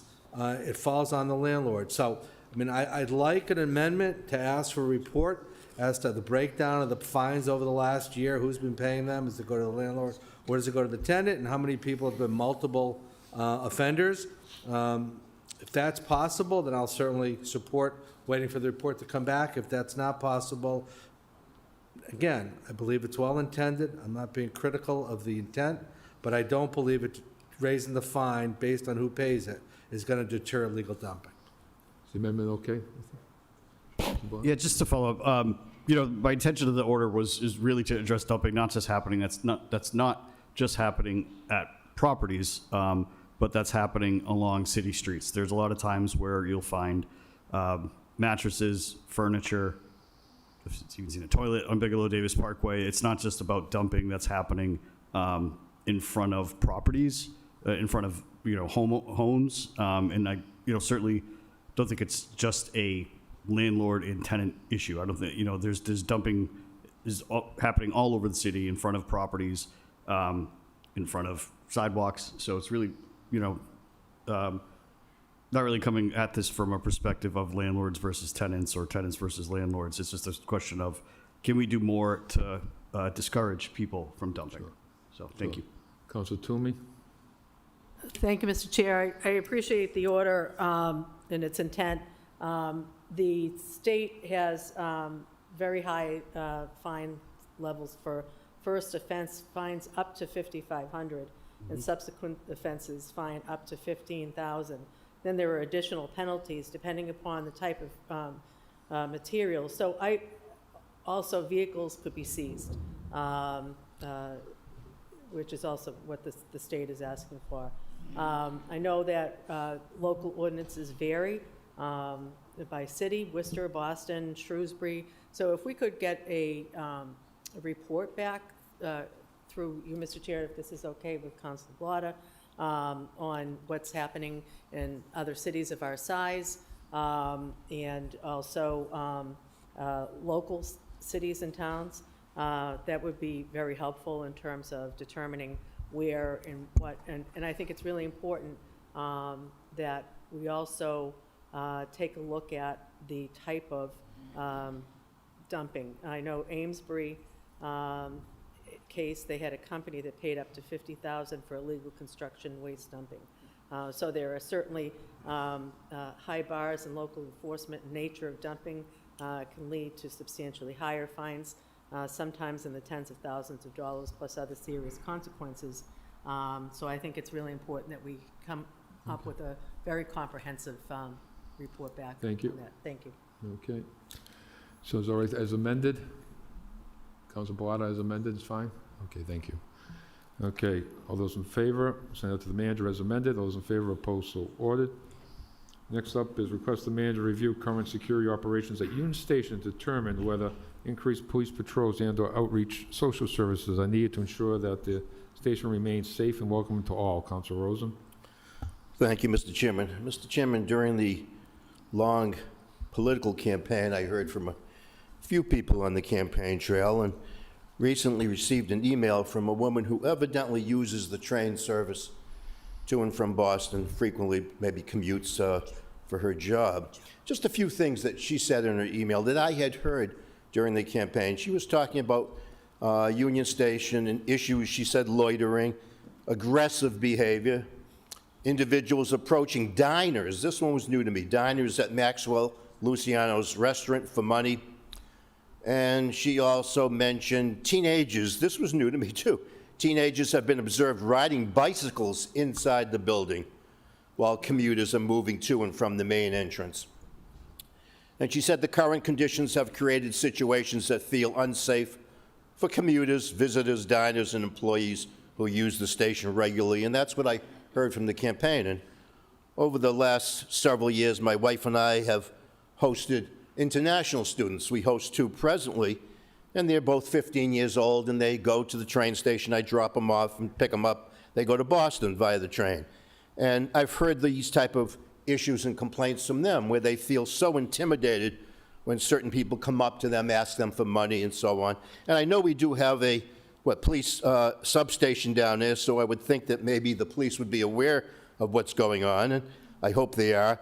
And as part of my order, though, I did say maybe outreach social services. If folks down there who maybe are acting out and maybe intimidating people, and they shouldn't be, if they need some help from the city, some social service help, then I'm fine with that. I just think some of these activities maybe go on for so long, we become too accepting of them.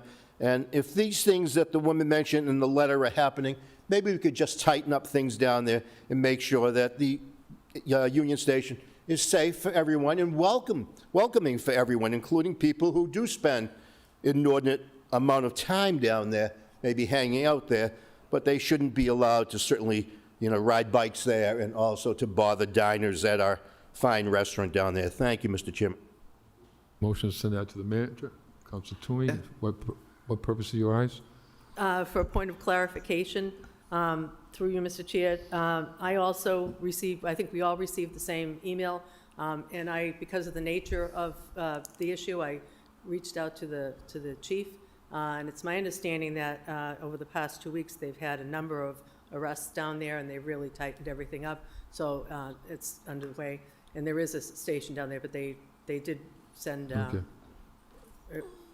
send folks down Thank to you. address this. Thank you. Okay, so send that to the manager. All those in favor? Do you want to speak on it? No, go ahead. All those in favor, opposed? Opposed? Okay, so take a roll call. Roll call. Council Bregman? Council Bellotta? No. Council Economo? Yes. Council Fasolo? Yes. Council King? No. Council Mitra? Yes. Council Ojeda? No. Council Rivera?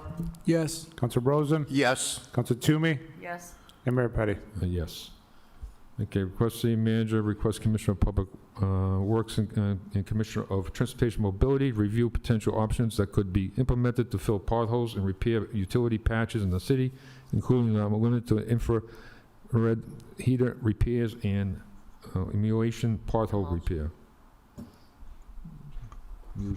Illusion. I know, I can't even see it. Thank you, Mr. Chairman. On this item here, speaking with the Commissioner and Commissioner Raleigh and Commissioner Westerling, in regards to how we handle our potholes, and really doing some research, the asphalt emulsion system seems to work pretty well. Not something that's really doable during the winter, but if it's something that we can stay on during the course of the year, it provides an asphalt base, a consistency similar to a thick clam chowder. How's that? But the good thing about it is the emulsion seals the hole on the sides. So you don't have that crack around the edge, which again is part of the freeze-thaw cycle that we experience here. And then secondly, I don't know if it's a city requirement or if it's just a contractor, and this is their contractor who they use to do some of their patchwork repair.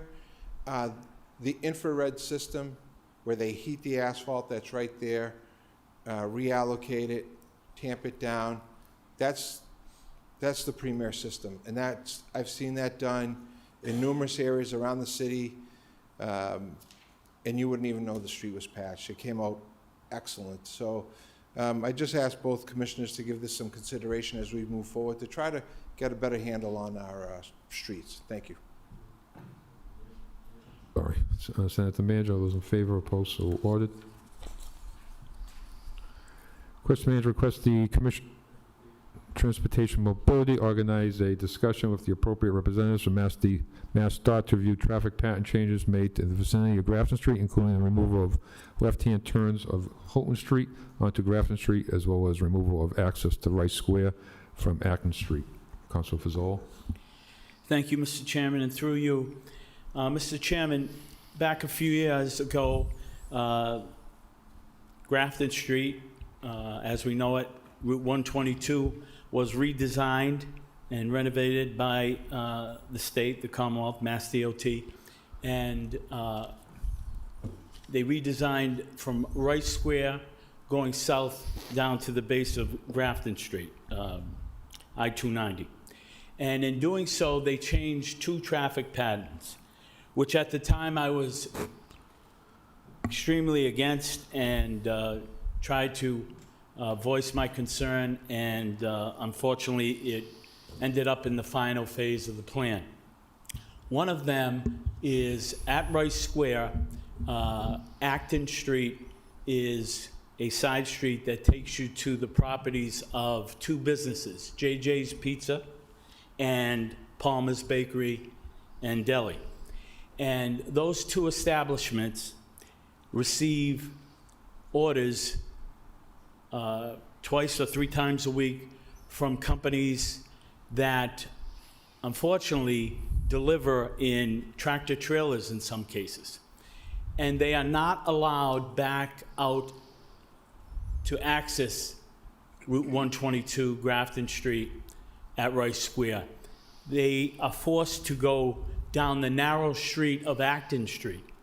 And what has happened several times, many times through these years that is the case, that one way in to Acton Street is that these trucks can't navigate the narrow street because it's not wide enough, and they end up taking out side view mirrors of cars. Now, each time they do that, our insurance rates go up because that's a vehicle, accident that's happening. Just as I should have spoke on Roosevelt School, same thing. Every time we have an accident, the insurance companies raise the rates here in Worcester. And this is a case where government is definitely failing the people here with this decision. I want to correct that error that we made a few years back. And I'm told by Commissioner Raleigh that we don't need DOT, that we can change it ourselves. So it's a section of Acton Street from Rice Square to Kenyon Ave, probably 50 to 60 feet, that we need to just return back 2 ways. Very simple, just takes new signage take down the signage that says, you're not able to access taking a right-hand turn out of the parking lot, and then we have to reactivate the green light coming out of Acton Street. And by the way, living there all my life, talking to people that are from Rice Square and Grafton Hill, I can't remember an accident coming out of Acton Street onto Rice Square. It's a separate light. It comes out, a few seconds, you're given the opportunity to leave, and it's right on red. If no traffic is coming, you're able to get out. So, very simple answer to this problem that we're having now because of an error in judgment when we were told by DOT that we should have one-way there, access. The second one is at the end of Houghton Street when it intersects Grafton Street. Always was able to take a left-hand turn going down Grafton Street toward 290, and DOT put in a medium strip, concrete medium strip, and does not allow the access of a left-hand turn onto Grafton Street. What it does, it forces people to take a right-hand turn, and you're putting more traffic into a very, very congested intersection or roundabout in front of St. Stephen's Church at Building Square. So I talked to the manager, I talked to Commissioner Raleigh about it. Maybe we won't be able to solve the left-hand turn, but we're definitely going to look at the light at Wall Street, which has definitely been an impairment, not allowing traffic to flow the way it should be. So we're going to look at that as well. So, Mr. Mayor, I thank you for the time, and I would hope we'd be able to at least get the situation on Acton Street corrected as soon as possible. Thank you. Thank you. Councilor King, what purpose do you rise? Thank you, Mr. Chairman. I have some questions on this so that I may support it. My question to the chair is this. So I understand the turn out of Palmer's there. I certainly support that. That makes sense. My concern is Acton Street. I've met with family members there over the years. I believe there was a child fatality on Acton Street. It's a cut-through street. I've had clients and families that have lived on that street. To the chair, to the administration, just want to ask, do you recall whether or not there was a child fatality on Acton Street? Mr. Manager? Through your chair to the council, I know there's been some public safety activity on Acton Street. I believe it's sometime in 2018 there was some incident that occurred in that area. But I would have to provide more definitive kind of answer. Yeah, But I know so- that there's relatively, during that time frame, there was some public safety concerns in that area. Thank you. So you want a report on that? Yeah, I'd like to get a report on that so that I can support this. Without it, I would not be able to. In addition to that, Mr. Chairman, as part of that report, if we could get something regarding any sort of traffic calming that did occur on that street outside of the one-way aspect to it, would be appreciated, but otherwise I'll support this. Thank you. Okay. So fine with those reports, Councilor Fazzola? So, okay. So we're going to send that to manager as amended. All those in favor? Opposed? So ordered. Next item is 9G, request the manager provide council with a report concerning the feasibility of allowing residents to pay for their Community Preservation Act surcharge online on the city's website. Dr. Mitra. Thank you, Mr. Chair. Through you, Mr. Chair, to Mr. Manager. I think city residents have been able to pay most of the fees and taxes online. I think this Community Preservation Act fee has been implemented almost like 2.5 years now, from fiscal year 2024. The first time the fee was paid was in 2023, July. And residents have been kind of riding this Preservation Act fee by check and don't have the ability to pay it online. I was just wondering if it could be possible for us in a technologically so high city like ours, if it could be feasible to see that that fee could also be paid online. Many residents have requested that, and I thought that I'll bring it to your attention and see if it could be done. Okay. So send that to the, all set? Send that to the manager. Those in favor? Opposed? So ordered.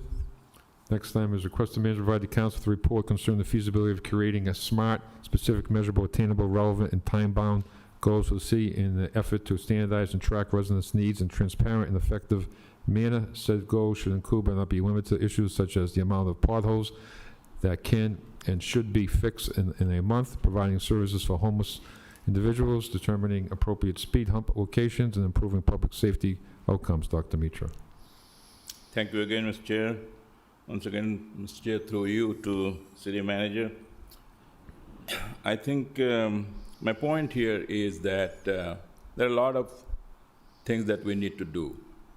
I was looking at that we have about 33 more meetings that we'll be attending this year. And I've got a lot of work to do, so I thought that every time I come, I mean, this is my second time, I see that we have a lot of petitions that residents are requesting to fix the potholes, or surface the sidewalk, or pave the roads, take care of the homeless people, take care of the affordable housing. We have a lot of work to do. We have to bring in jobs. Rather than having citizens telling us, is there a way that we can set a goal, that we can work being data-driven, being integrated with our technology system, being holistically approaching with all other different departments like DPW, Department of Traffic and Transportation and Mobility, our police department, fire department, inspection department, integrate with each other and make an approach that can we have a goal set up that we can go and survey and find out how many potholes are there, how many places we need to really put the speed hump, rather than coming in here every time, which is fine. If the residents say that I need a speed hump here, we'll bring it to your attention. But can we, rather than being reactive, can we be proactive and find out what we need to do and set a smart goal? Smart in the sense that specific, it's measurable, it's attainable, it's relevant to us, and it's time-bound. Let's say we found out that there are in the city about 500 potholes are there. It could be detected if we use the technology. And then we find that District 1 has so many, District 2 has so many, 4, 5, and we decide that, okay, and next month we will go and fix 20 potholes in each district. Kind of it is measurable, it's time-bound, it's also done. So I think so many other things that we have to do, bringing the businesses, how many jobs you should bring every month, or for the year, or for quarterly basis, how many houses you should build. Can we have a goal-oriented approach, taking care of talking to all the departments that we have who can make it happen? Can they all set up a goal, and a smart goal? And that's my request, to see if we could do that, because we're here for, time flies, We have a lot of things to do for the city, so residents can find that we're also one of the smartest cities. These are happening in many other cities like Boston, Houston, Kansas, and New York City, and LA. I read about it. So I thought maybe we should be one of the smartest cities as well, using all this technological approach, being integrated, being data-driven, being working together with our private partners, and see that if we can approach it, make it a smart goal-setting approach. And that's my request, to see if it could be possible for us to do. And I think that it should be. We should be able to do it because we have the technology, we have the department people who are dedicated to work. Rather than waiting for the residents to tell us what needs to be done, can we find out ourselves and proactively take care of those? Okay, send that to manager then? All set? Okay, thank you. Mr. Manager? Through the chair to the council, I appreciate this order. I am a person that loves data-driven in terms of who I am. I love technology. I love to implement technology, create processes that are more streamlined. That's one of the reasons why we instituted a strategic plan. The city did that through that process, established some KPIs for every department that's highlighted in the budget, but also the strategic plan that we've laid out.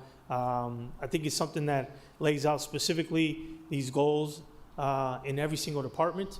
We're building our internal system, technology systems, to be able to have that data easily available to us so we can measure against it. And so I am extremely excited about this, but I highly encourage the councilors, especially the new councilors, to look at our new strategic plan that was launched last year.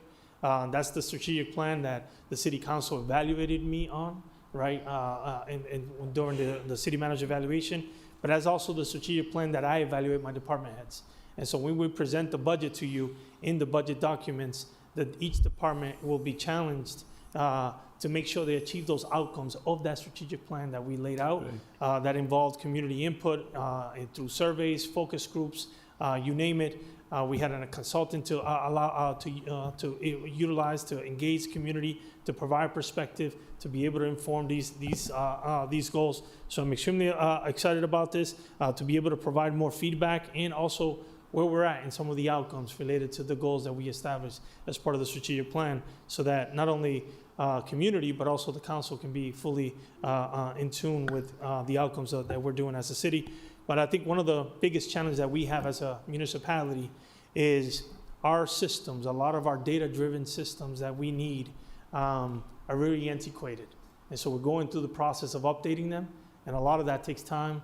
When you're talking about data upon data upon data, data migration, the integrity of the data, all that stuff is extremely important. We're going through that process in many different avenues.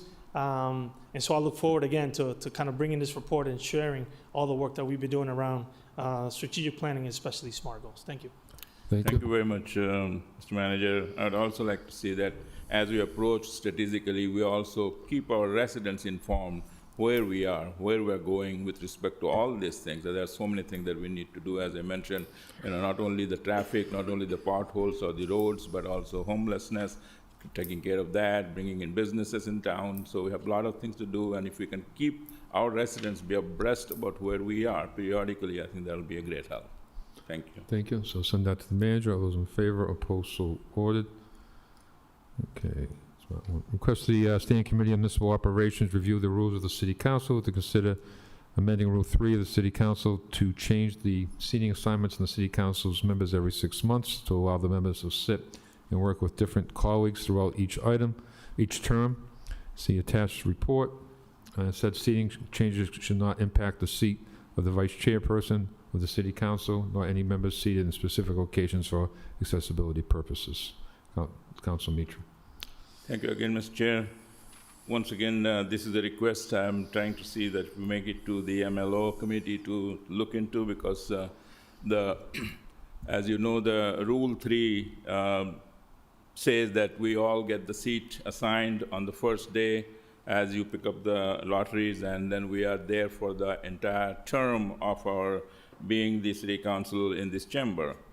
My thought was that that's great, but I think I'm very much privileged to be able to sit with Councilor Toomey and Councilor Bergman here, those who are quite experienced, and I'm learning from them. I like to see that we all get that kind of opportunity. If we can kind of have a movement amongst us, having the opportunity to sit with different other people, it just is a healthy attitude. It's a good way to know each other a little bit better, talking, discussing, and I think bonding as well. So we are trying to become a good council, a model council, and that's my thinking was there. It's not much of a work. It's just January we did one, maybe in July we do again, and in the 4 times in two years terms, we sit with different people, make good friends. We are friends. I know that we can also go out and meet, but how many times we can do that? We are so busy with our own agenda items, with so many meetings. Probably this would force us to sit with one another. I'd like to sit next to Councilor Rosen, get his experience, Councilor King, to see that, what I can learn from them. So I was just thinking that if we could do that, probably it will be a very good gesture, very good, healthy atmosphere. I don't want the vice chair seat to be changed or Councilor Toomey's seat be changed. At the same time, Councilor Bluta will be also there, but others probably can get a chance to mingle with each other in this 2-year term that we are here. It's just a good feeling. That's what I was thinking to request, if you can approve that. So send that to committee. Councilor King, this doesn't affect you.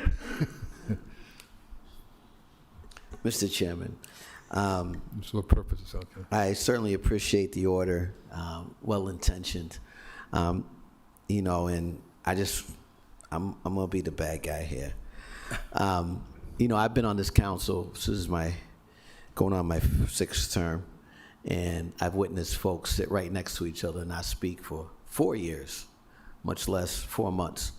And I agree that this body can benefit from increased contact that's not a violation of open meeting laws.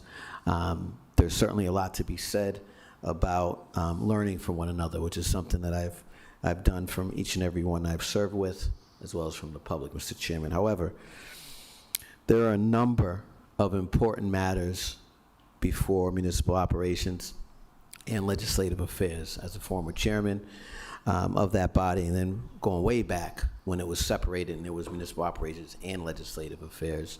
And in these times, Mr. Chairman, when we're dealing with an onslaught of challenges that we're going to have with state aid, legislative matters. We have a petition on later today on state resolution that could impact the city, et cetera. I would prefer that we focus on other things, Mr. Chairman. So I'm going to be the dark cloud in the room.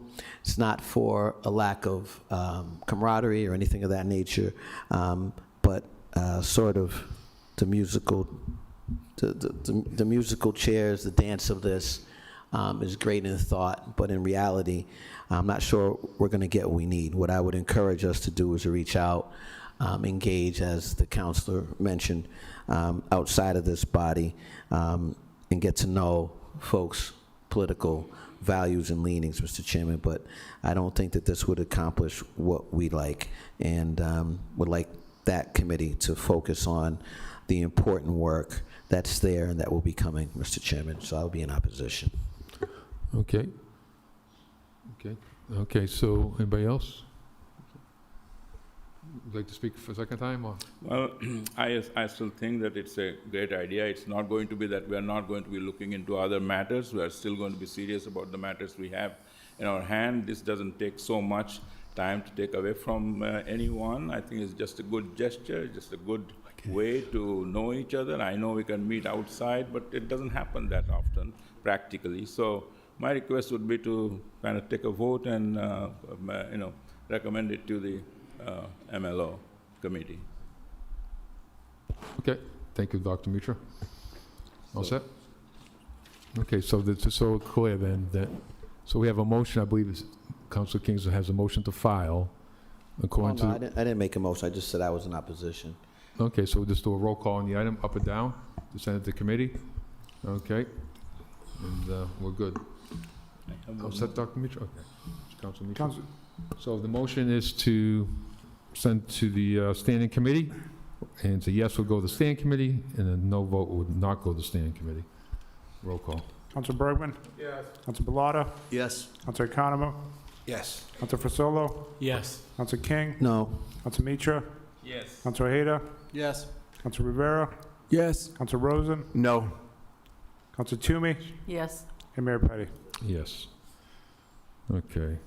Next time, request the city manager provide council with a report concerning how the office of the city manager processes priorities and keeps track of the numerous requests received by their office during the city council meetings, in effort to guide city council for the best practices for making requests of the office. Council Mitra.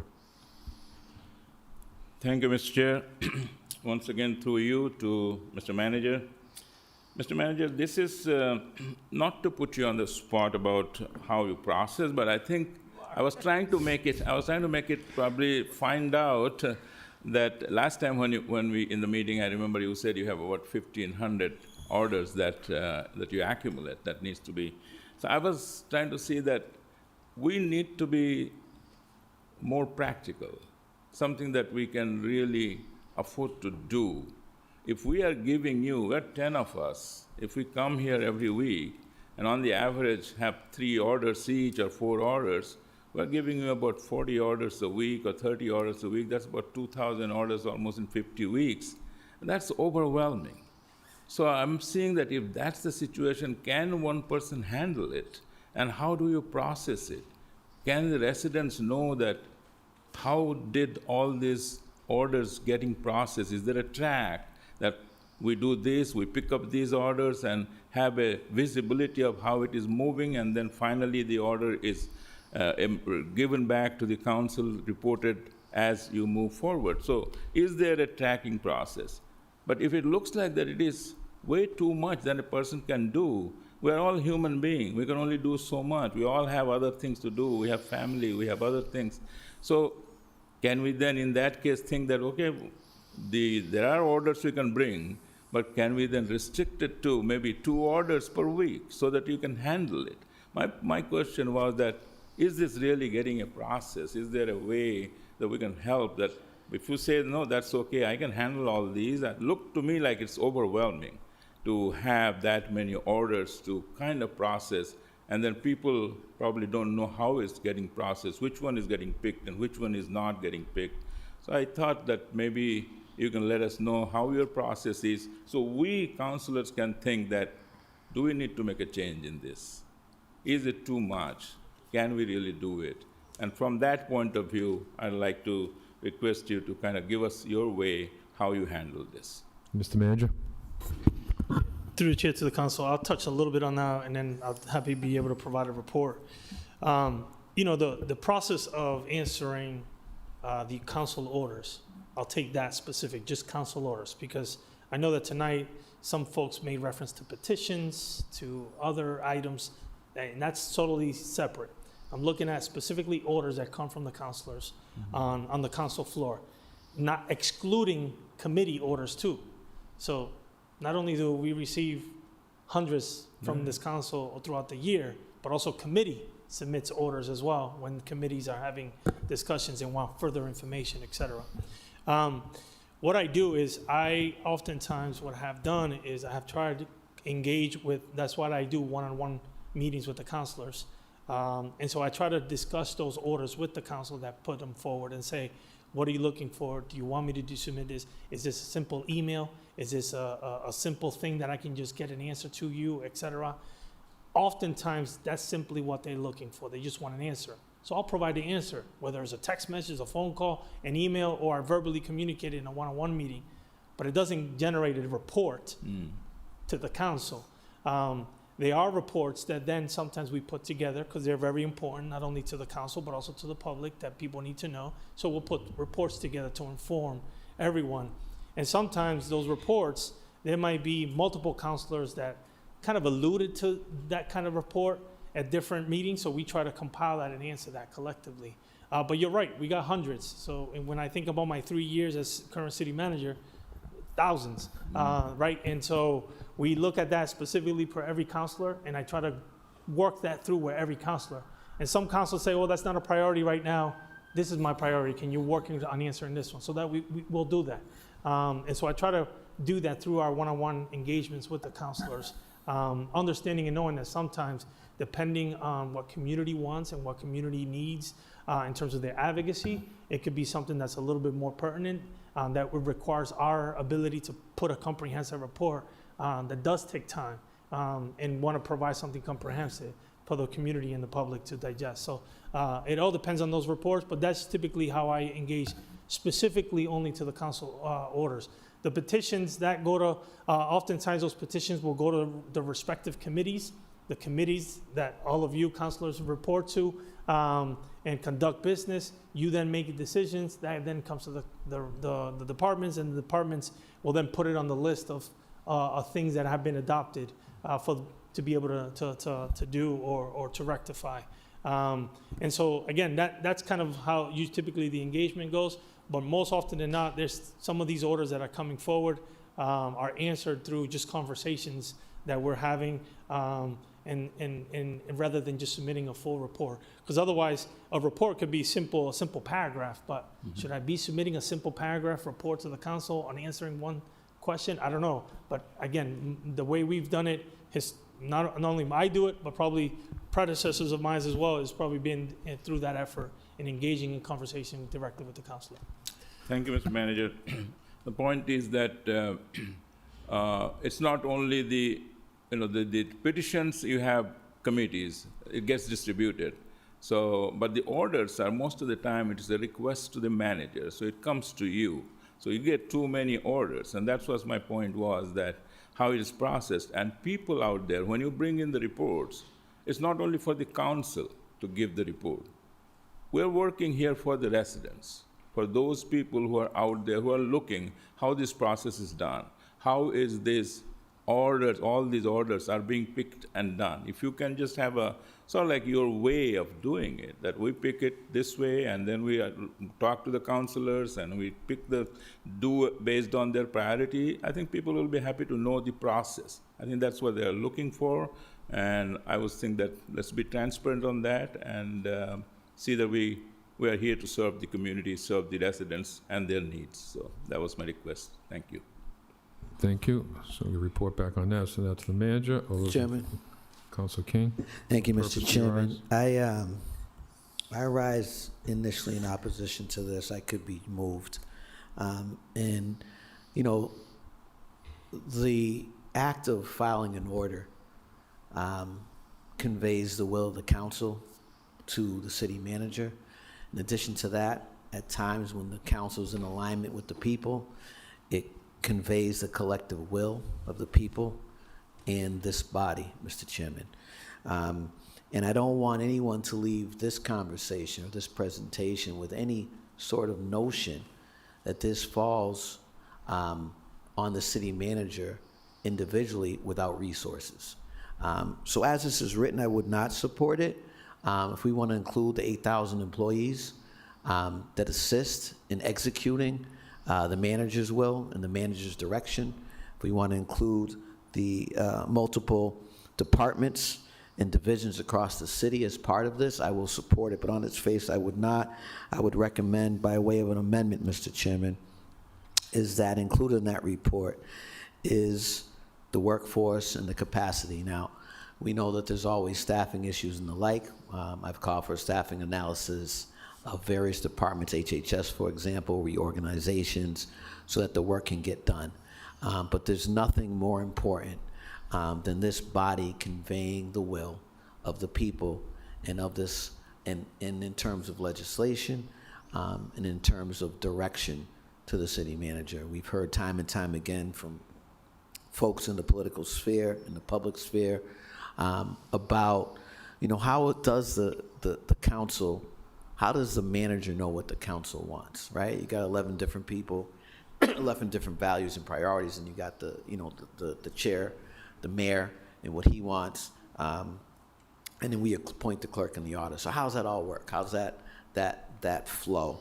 And so my amendment would be that all of that be included in this, and I could support this item. If that was not accepted, Mr. Chairman, as a friendly amendment, I'd be in opposition. And if not accepted as a friendly amendment, I'd make a separate motion. Thank you. So we have an amendment to ask, also include the workforce and the capacity of the manager. As long as I think the process needs to be known to the people, so that's what I'm asking for, that. Sure. We have probably 25 orders today, we had about 30 orders probably last time. We just want to see how it is processed, that's all. Okay. If it's through the workforce, I know city manager has a lot of workforce to work with, but that's what we want to know, how it is done, and that's what it's about. Thank you. Okay, so as amended to the manager, all those in favor, opposed, so ordered. Next item up, request the city clerk provide the council with a quarter report outlining the various city council orders adopted over the previous 3 months. Council Mitra? Yeah, this is kind of tags along with the previous one that I thought if, through you, Mr. Chair, to the city clerk, if I could request that, if he has last 3 months or the orders, how it has been processed, I think city clerk can provide us that. I think that would be a good idea for us, all of us, and also for the residents to know how it's getting processed we have some idea in that way. So that's my request. Okay. I'd like to sign on to that, Mr. Chairman. Okay, so we'll send that to Thank you. the clerk as amended. All those in favor, opposed, so ordered. Next item is Thank you. request the Committee on Public Health and Human Services hold a public hearing for the purpose of making a recommendation to the City Council concerning the advisability of endorsing and supporting H. 1370, an act relative to the Massachusetts Primary Care for You, filed by Representative Rich Haggerty, and also as a relative to the primary care access filed by Representative Greg Swartz.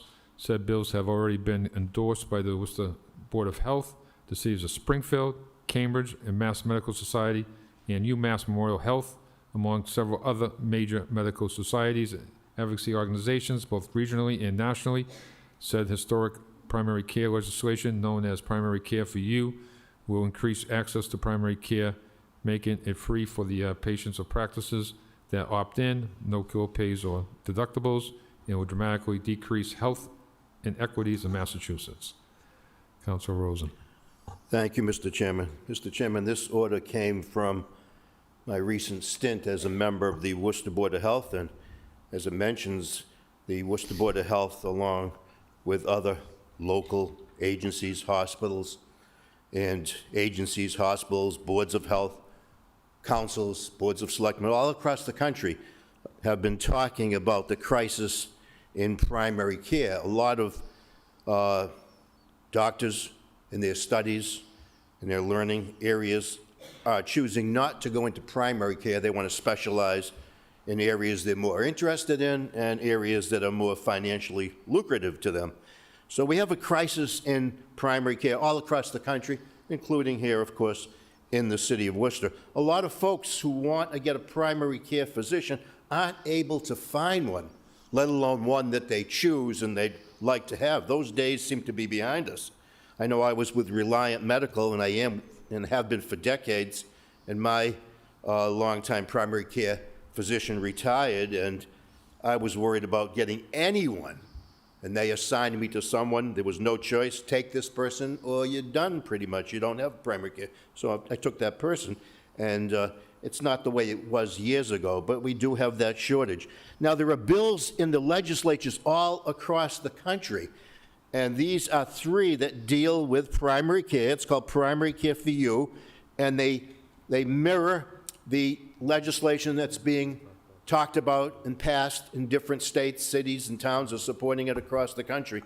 I'm not going to go through all the separate bills, but I've asked for this to go to the Public Health Committee, which I chair, and we'll take a look at this, and obviously there's so much here, but we'll come back and make a recommendation to the City Council. So I'm not asking for anything tonight. We'll advise the City Council, should we endorse these? Is it worth doing?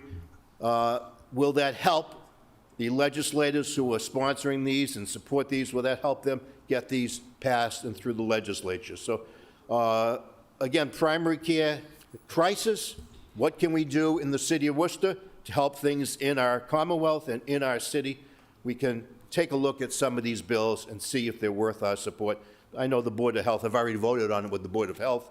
We are supporting these, strongly supporting them, and what came out of that meeting months ago when we decided to support these was, let's lobby the Worcester City Council and see if we can get their support too, just like Springfield City Council and Cambridge City Council did the same thing. So here I am, in a way, lobbying you tonight, but just asking for the Public Health Committee to take a look at these and see if it's good stuff, and if they should it should come back to the council for endorsement. Thank you, Mr. Chairman. Thank you. I'll send that to committee. All those in favor, opposed, so ordered. Okay, next. Request manager, request police chief provide council with the 2025 annual report on crime stats. Council Toomey. As it reads, Mr. Chair. Send that to the manager. All those in favor, opposed, so ordered. Next item, request manager provide council with a report concerning the number of vehicles owned by residents in the city that are not registered at the owner's current address. As Massachusetts state law requires owners to update their address with Registry of Motor Vehicles in 30 days anytime they move, and also require residents to update their address with the assessor's office. Council Toomey. Thank you, Mr. Chair. This has been an issue, especially with a large city such as Worcester, with a lot of people moving in and out, not really recognizing. It's come up a lot of times when people are dealing with resident permit parking, and I know especially with the colleges, the residents, Massachusetts law says if you've moved, you've got 30 days as if you're living in Massachusetts to register your car at the address that you are at. And I think it's there was a recent thing that came up, I think it was on social media, where there was somebody talking about that as an issue, and I think it's something that we really need to take a look at. It certainly does impact the community. So I look forward to that report and seeing what we can do to get that going. Thank you. Okay, send it to the manager. All those in favor, opposed, so ordered. Next item, request manager, request Commissioner of Inspectional Services notify owners and managers of several city businesses, especially along Main South Quarter from Federal Square to Webster Square, that they are in violation of city sign ordinance that prohibits signage from covering more than half of the window area of the business in an effort to publicize and seek corrective action and to endorse the city's sign ordinance without saddling any small business with fines. Council Rosen, Ojeda. Thank you, Mr. Chairman. Mr. Chairman, the last phrase, several words of this is what's important. Enforce the city sign ordinance or get rid of it. Some people don't want it enforced. I understand that. Then maybe if we're not going to enforce it, we shouldn't have it. So then maybe that's something that we should look at. But without saddling any small businesses with fines. I'm not looking to hurt any businesses along Main Street in District 4, from downtown Franklin Street up to around Clark University and beyond. Not looking to hurt businesses. That's why I have this on there. I don't want to saddle them with fines, but I've heard from a few sources that the city might be close to enforcing this sign ordinance, which says businesses cannot cover all their glass windows with signage. They're not allowed to do that. And that's a common ordinance all across the country in cities and towns. It's common. Maybe it's enforced in some, maybe it's not. I think it was originally implemented, especially here in the city of Worcester, because we had some businesses that were involved in some illicit activities and they didn't want people looking in, so they felt they would cover their windows. I'm not saying that's what they're doing now. I'm just saying that's why there's that sign ordinance here in Worcester and maybe in other locations across the country. I think someone tonight, one of our speakers, talked about this item and said this hasn't been discussed or enforced for decades. I was on the council the last time it was discussed, 2019, April, I think, less than 7 years ago. Not only was it discussed, there were several businesses, especially in District 4 along Main Street, that were fined. They were fined. And they were told to take down the signs or you're going to pay a fine. It was enforced. The District 4 Council, I believe at the time, also supported it because she heard in many of the neighborhood meetings that they didn't like that. They didn't want windows being blocked. They had some problems in certain streets and certain areas and certain neighborhoods when the kids were walking to school and so on. We had this discussion. It wasn't decades ago. It was 2019, not even 7 years ago. So if there's going to be some enforcement, I would just like to see the city notify the managers and owners of the business. You can't do that. Take the signs down halfway, half the window, that's fine. I don't want them fined. I know, because I've heard from some people, they're against this. I don't know how you can be against it when I'm trying to warn the businesses. Do you know what might be coming? Maybe a hefty fine. If you're going to have to remove them anyway, then don't take the fine. Let's just do it now. Some people said we shouldn't have that ordinance. That was hinted at earlier during the public comments. That's a whole different story. The idea is we do have the ordinance. I've heard the city is close to enforcing it. I'm trying to help the small businesses. Take down the signage, keep it at 50%, and let's not fine them. Thank you, Mr. Chairman. Council Bergman? Council Ojeda? Council Ojeda? He didn't have his hand up. Okay. No. Well, yeah, thank you, Mr.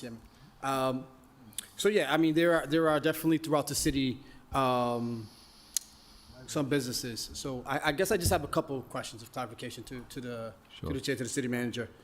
Is it 50%? I want to start off at that. Is it 50% of the windows are to be covered or not covered? I think that might be incorrect. Or there isn't a number. Mr. Manager? Through the chair to the council, it depends on the establishment, but we would have to verify that through the law department in terms of the ordinance. We would have to look at the ordinance. Okay. This is currently something that's currently being enforced by the License Commission. Our purpose here, and I think what the council is trying to ask is there an ability for us to continue to enforce or provide more proactive enforcement with the businesses? Because there are often times where the License Commission is going in, they see these things happening, and then there's further violations that are happening in the business because literally from top to bottom, the entire windows are covered. And so we're seeing more of that. I'm hearing from some folks in community. It's come up in some neighborhood meetings. So again, this is something that we've tried to, as part of inspectional services, thought about finding other ways that we can try to enforce that and also have engaged the businesses as part of that. But right now, especially to the specific of the 50%, I would have to verify that in the ordinance. I don't have that at the top of mind right now. Okay, thank you. And through the chair to the city manager, do we know when businesses start up, do we know if this information is shared with them so they understand like what percentages? When they register with the city, do they have, is that part of, registering for the city and understanding some of the policies of signage and things like that? I know when there's sales of like the liquor store, they have to put the signs on how old you are, tobacco and all that stuff. But are there shared information on what's allowed when it comes to signage? Mr. Manager? Through the chair to the council, we provide the information publicly. We don't provide that as a package for any business that's opening up a business to tell them these are the ordinances that are pertaining to your particular business and what you are required to do. We don't have any kind of system set up that way. But currently right now, all of the ordinances are available. And so when we engage the businesses, we try to encourage them to pay attention to the ordinances that are pertaining to that business in terms of how they operate. Because some businesses are required to, as part of the side ordinance, to be because of the establishment and what they do. Some may not require that. So again, it's something that we encourage, but there's nothing right now as a kind of welcome package or something that we give them for them to be able to have knowledge of that. Okay, no, that's fine. I think, I think the most important thing is that I don't want businesses being fined or hit. I think they should be, the same thing when I did a drive-through with the tobacco unit. We went in and they notified them first, reminded them that, expectations of signage and things like that, what they can sell and what they can't sell. So I did appreciate that drive-through with them. But I think that's something that we just make sure we focus on so they know going forward. And if they don't, then yeah, a fine needs to be put in place. I think we talked a lot about fines all day today.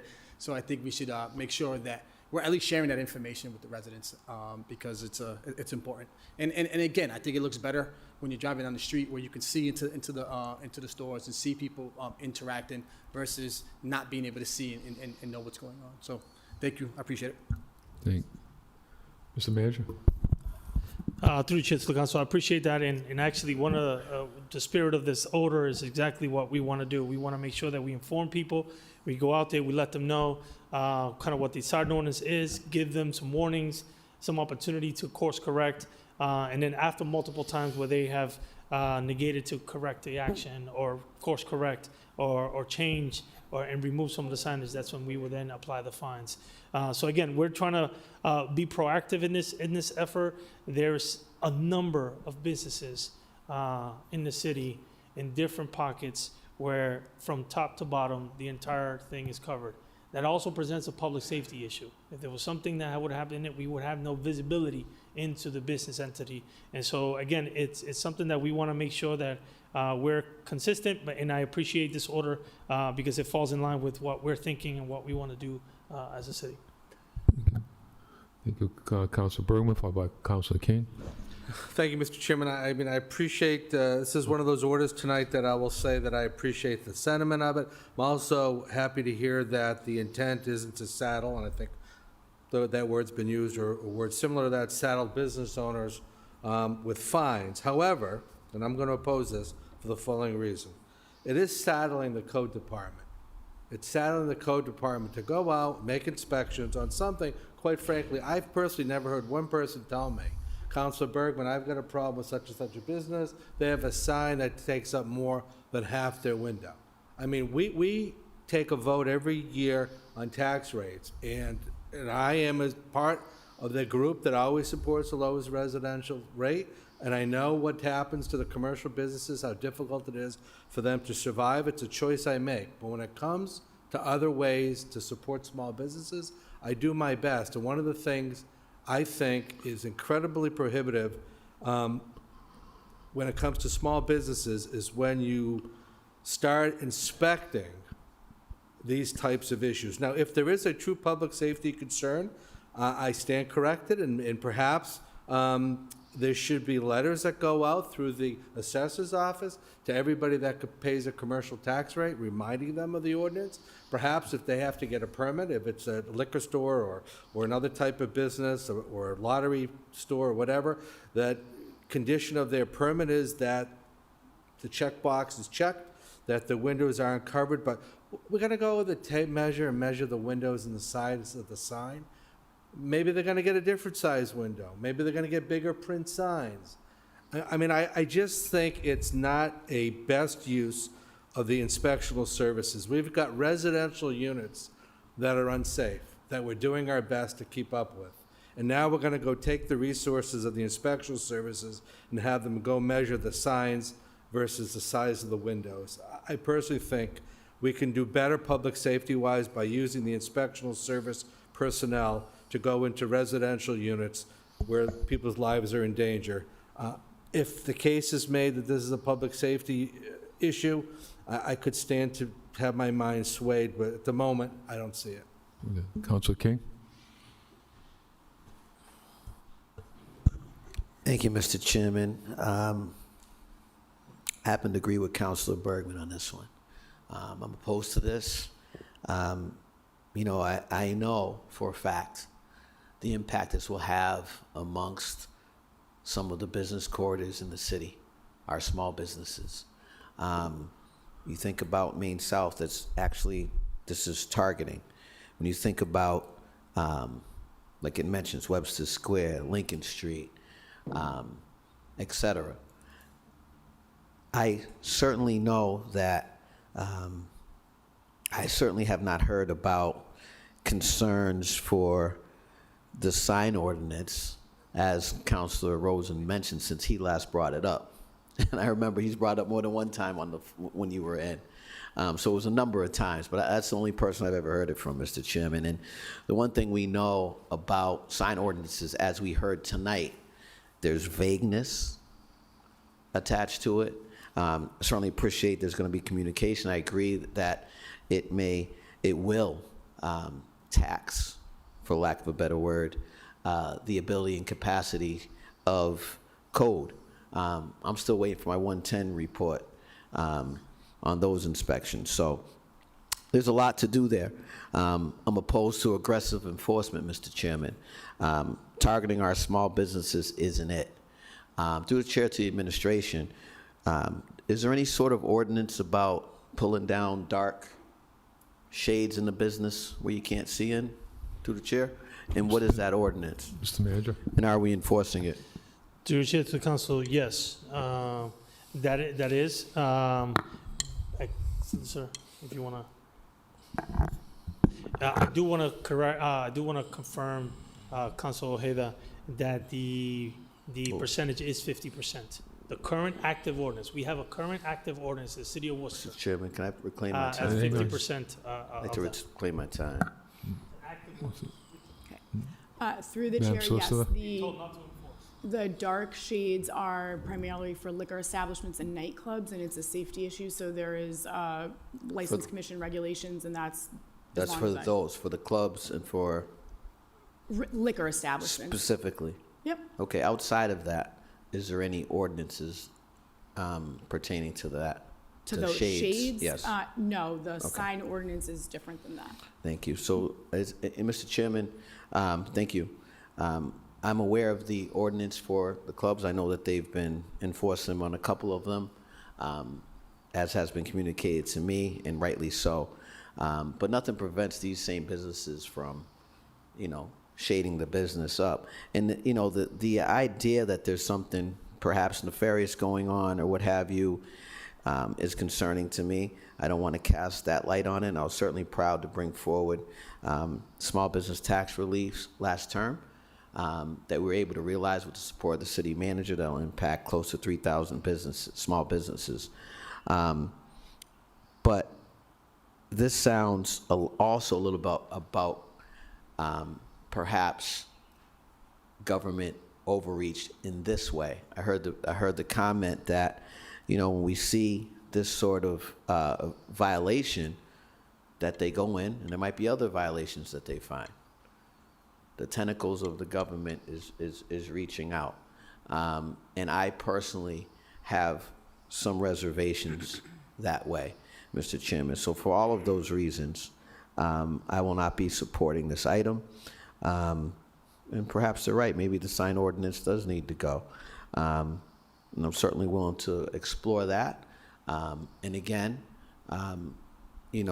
this being set upon and pushed on the small businesses, resulting in fines and the like, is not something I think we need to go to right now, particularly with the challenges at hand, and how we see these businesses floundering and some who are successful here in the city. So it's a no for me. Thank you. Thank you. Okay, Council Rosen for second time.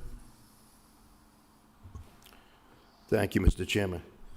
Mr. Chairman, this came up, we talked about it at length in 2019 when I was on the council, and it wasn't Gary Rosen's order, as you remember. Okay. Right? It was John Kelly, who was Commissioner of Inspectional Services, brought in a report to the council. I think we all spoke about it. And he was saying that, I have the figures I think here somewhere, he had, if I remember, it was 19 fines. They had fined 19 people. The Inspectional Services was already going in. And that's what I've heard. I've heard now that Inspectional Services and/or License Commission have been looking at these signs, and they're ready to go in and fine businesses. And my colleague said, I won't say which one, my colleague said tonight that we don't want fines given to these small businesses. That's unnecessary fine. That's what it says in the freaking order. A signed ordinance without saddling any small businesses with fines. I'm trying to help the small businesses. I'm not trying to hurt them. I'm trying to strike first. Some of you are saying that I want them to catch these businesses, you don't think you're saying that, and fine them. I'm saying no. Let's educate them. Let's tell them what the sign ordinance is. Let's not fine them. Let's help small businesses, my colleagues. And you see a resolution coming up, which is to help small businesses. So when you start accusing people, oh, they're against small business, they want to hurt small business, it's certain neighborhoods, that's ridiculous. It's ridiculous. I'm just saying we have an ordinance. It hasn't been enforced since 2019, I guess. It's about to be enforced, Councilor, my colleagues. It's about, I can't look certain ways. You got to tell me which angles I No, can you look know at the this, Mr. rules, Mayor. come on. It's about to be enforced, and it might hurt small businesses with fines. Why don't we take a vote tonight to let them all know that you probably shouldn't keep 100% of your windows blocked, okay? You probably shouldn't do that because a fine might be imminent. That's all I'm saying. I'm not trying to hurt small businesses, as some of you have been accusing people of for several years on the city council. Come on, let's change the attitude. Let's change the attitude of the Worcester City Council. Thank you, Mr. Mayor. Thank you, Councilor Rivera, followed by Councilor King. Just for clarification purposes, is there a way to make the businesses aware without getting fined? I mean, I understand the order says without getting fined, but Yeah. I obviously know Mr. Manager? the fine eventually is coming. So from the chair Mr. to Manager? the administration. Through the chair to the council, yes, and that is the purpose, and that's sometimes the action that the current license commission takes. They go in, they verify, and they let them know, hey, you can't have that. Now, sometimes the license commission goes in not because of the windows that are covered, they're going in because of other inspections that they have to do. And then they see the windows and say, hey, you're not supposed to have that, you should rectify that, and if we come back and you don't have, then there could be a potential fine. So again, they're trying to advise the business owners. But again, this is something that residents and neighborhood, it may not have come to some of the councilors, but the neighborhood meetings I've gone to, those are the things that come up, right? And so there are neighborhoods here where they're really concerned about that small business that always seems to have some traffic in and out, and everything is covered, and they don't know what's activities in those businesses. So they just want to be able to encourage us to fulfill what the ordinance says. 50% is the ordinance. Now, if the council, the will of the council is for me not to enforce the ordinance, then should we have an ordinance or not? That's a decision that the council has to make. I don't think we should remove the ordinance.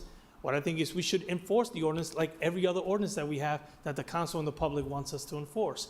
Again, this is something that it's come up that, again, the council is bringing it up, and the council has brought it up for the sake of us providing some education, some warnings, so that they can begin to remove those things from their windows.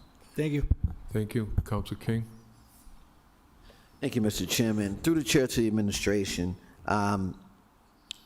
before I get to that, I just want to respond to some of the other comments. Look, it's clear, we know where a majority of these businesses are located, and those are in business corridors throughout the city. Again, I'm concerned with any sort of aggressive enforcement. I can certainly appreciate educating folks, but again, there's a lot of things that we're asking, as Councilor Meacham mentioned earlier, for our city to do. Through the chair to the administration, is this, because the way it seems based on this particular order, that there is a new focus on this. So to the administration, is this part of business as usual?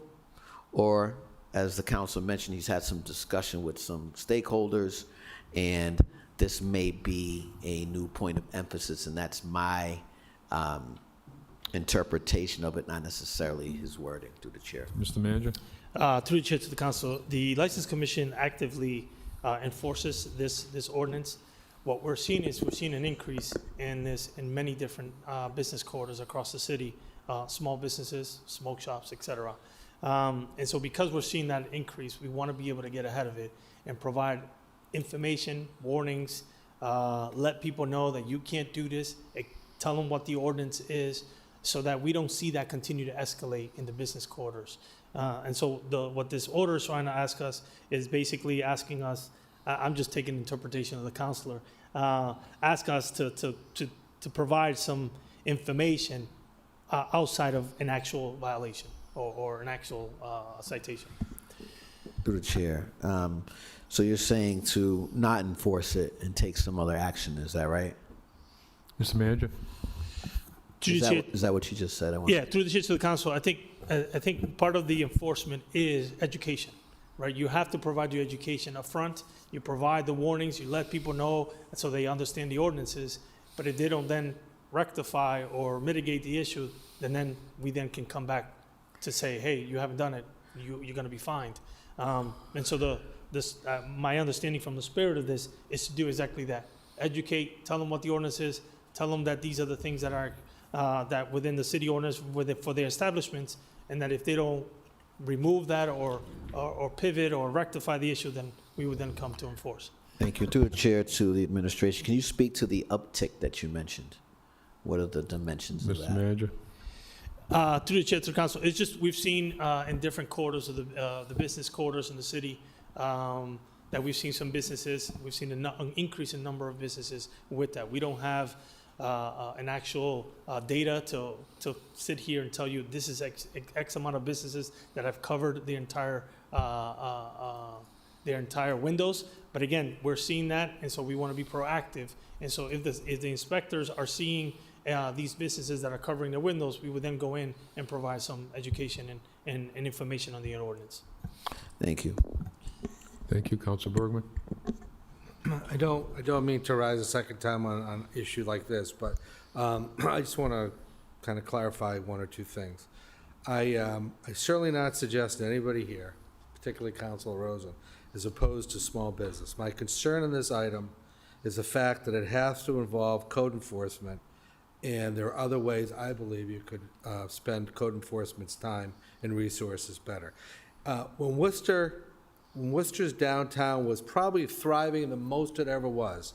We've all seen pictures, T&G puts, then and now column. We have books and Facebook. You can see pictures all the time in various Facebook posts of downtown Worcester in the early 1900s, bustling with people, markets everywhere. There are signs covering front windows everywhere, everywhere, everywhere, everywhere. Go to New York City, go to Boston, go to Brooklyn, New York, go anywhere where there's major business. There are signs everywhere. I just think it's a bad message to say that we're going to go around with a tape measure, measuring the size of your sign versus the size of your window, unless and until it's proven to me there's a real public safety issue. If it's a question of criminality, then there shouldn't be a backdoor way to get in there. There should be some other way to go in there and see if there's some illegal activity going on.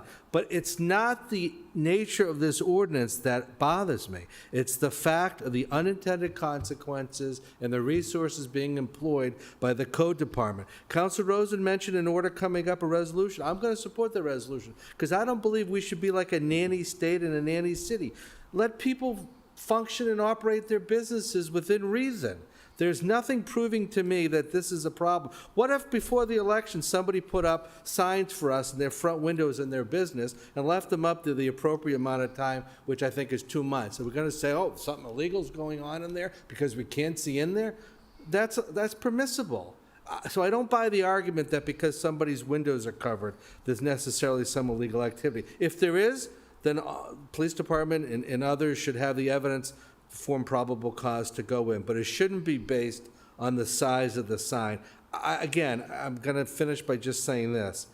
I think the resources of the code department are better spent making sure stairways, fire escapes, means of egress for residents are clear and free of debris and are up to code, that people can exit and enter buildings safely, than it is measuring windows and signage. Thank you. Thank you. Councilor Ojeda? Thank you, Mr. Chairman. I'll just be real quick. I don't think it was mentioned that illegal activity is taking place, or there was concern for that. Maybe it was mentioned, maybe I missed it, and I apologize. But I will say that I've received many text messages and phone calls regarding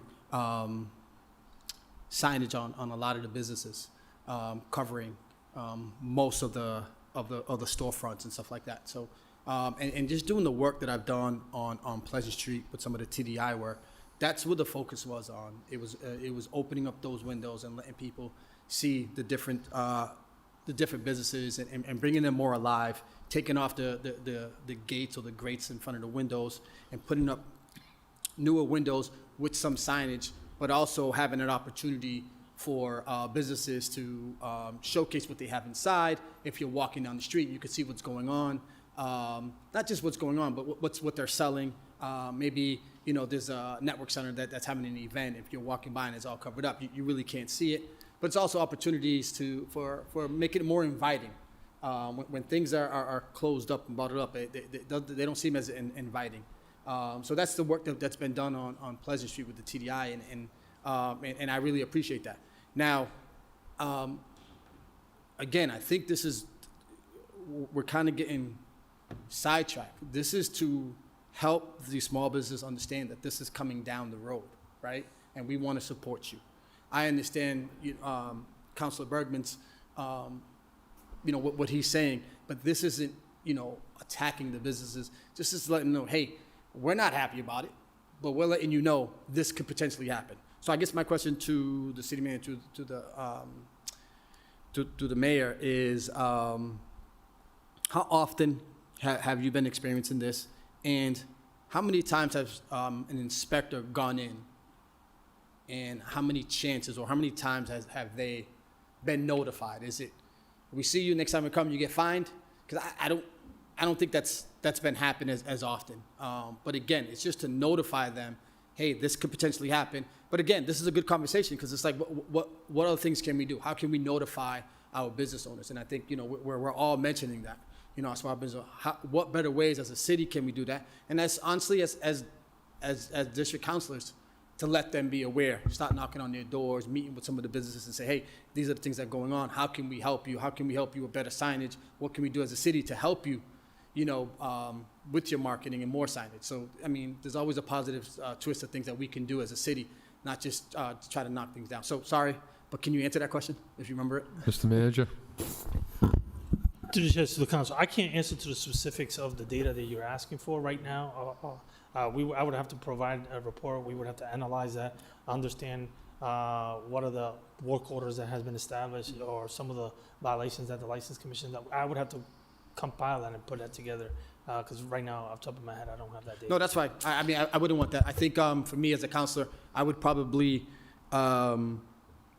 maybe work with inspectional services to figure out, at least in my district, how can I support these businesses, understand, what's coming down the road, how can I support them, and then again, what other ways of advertisement we can help, whether it be signage on the walls of the business, A-frames outside, like think of creative ways to help these businesses versus just regulated to 50% of the windows, right? Mhm. So I would love to maybe set up a meeting with them as well.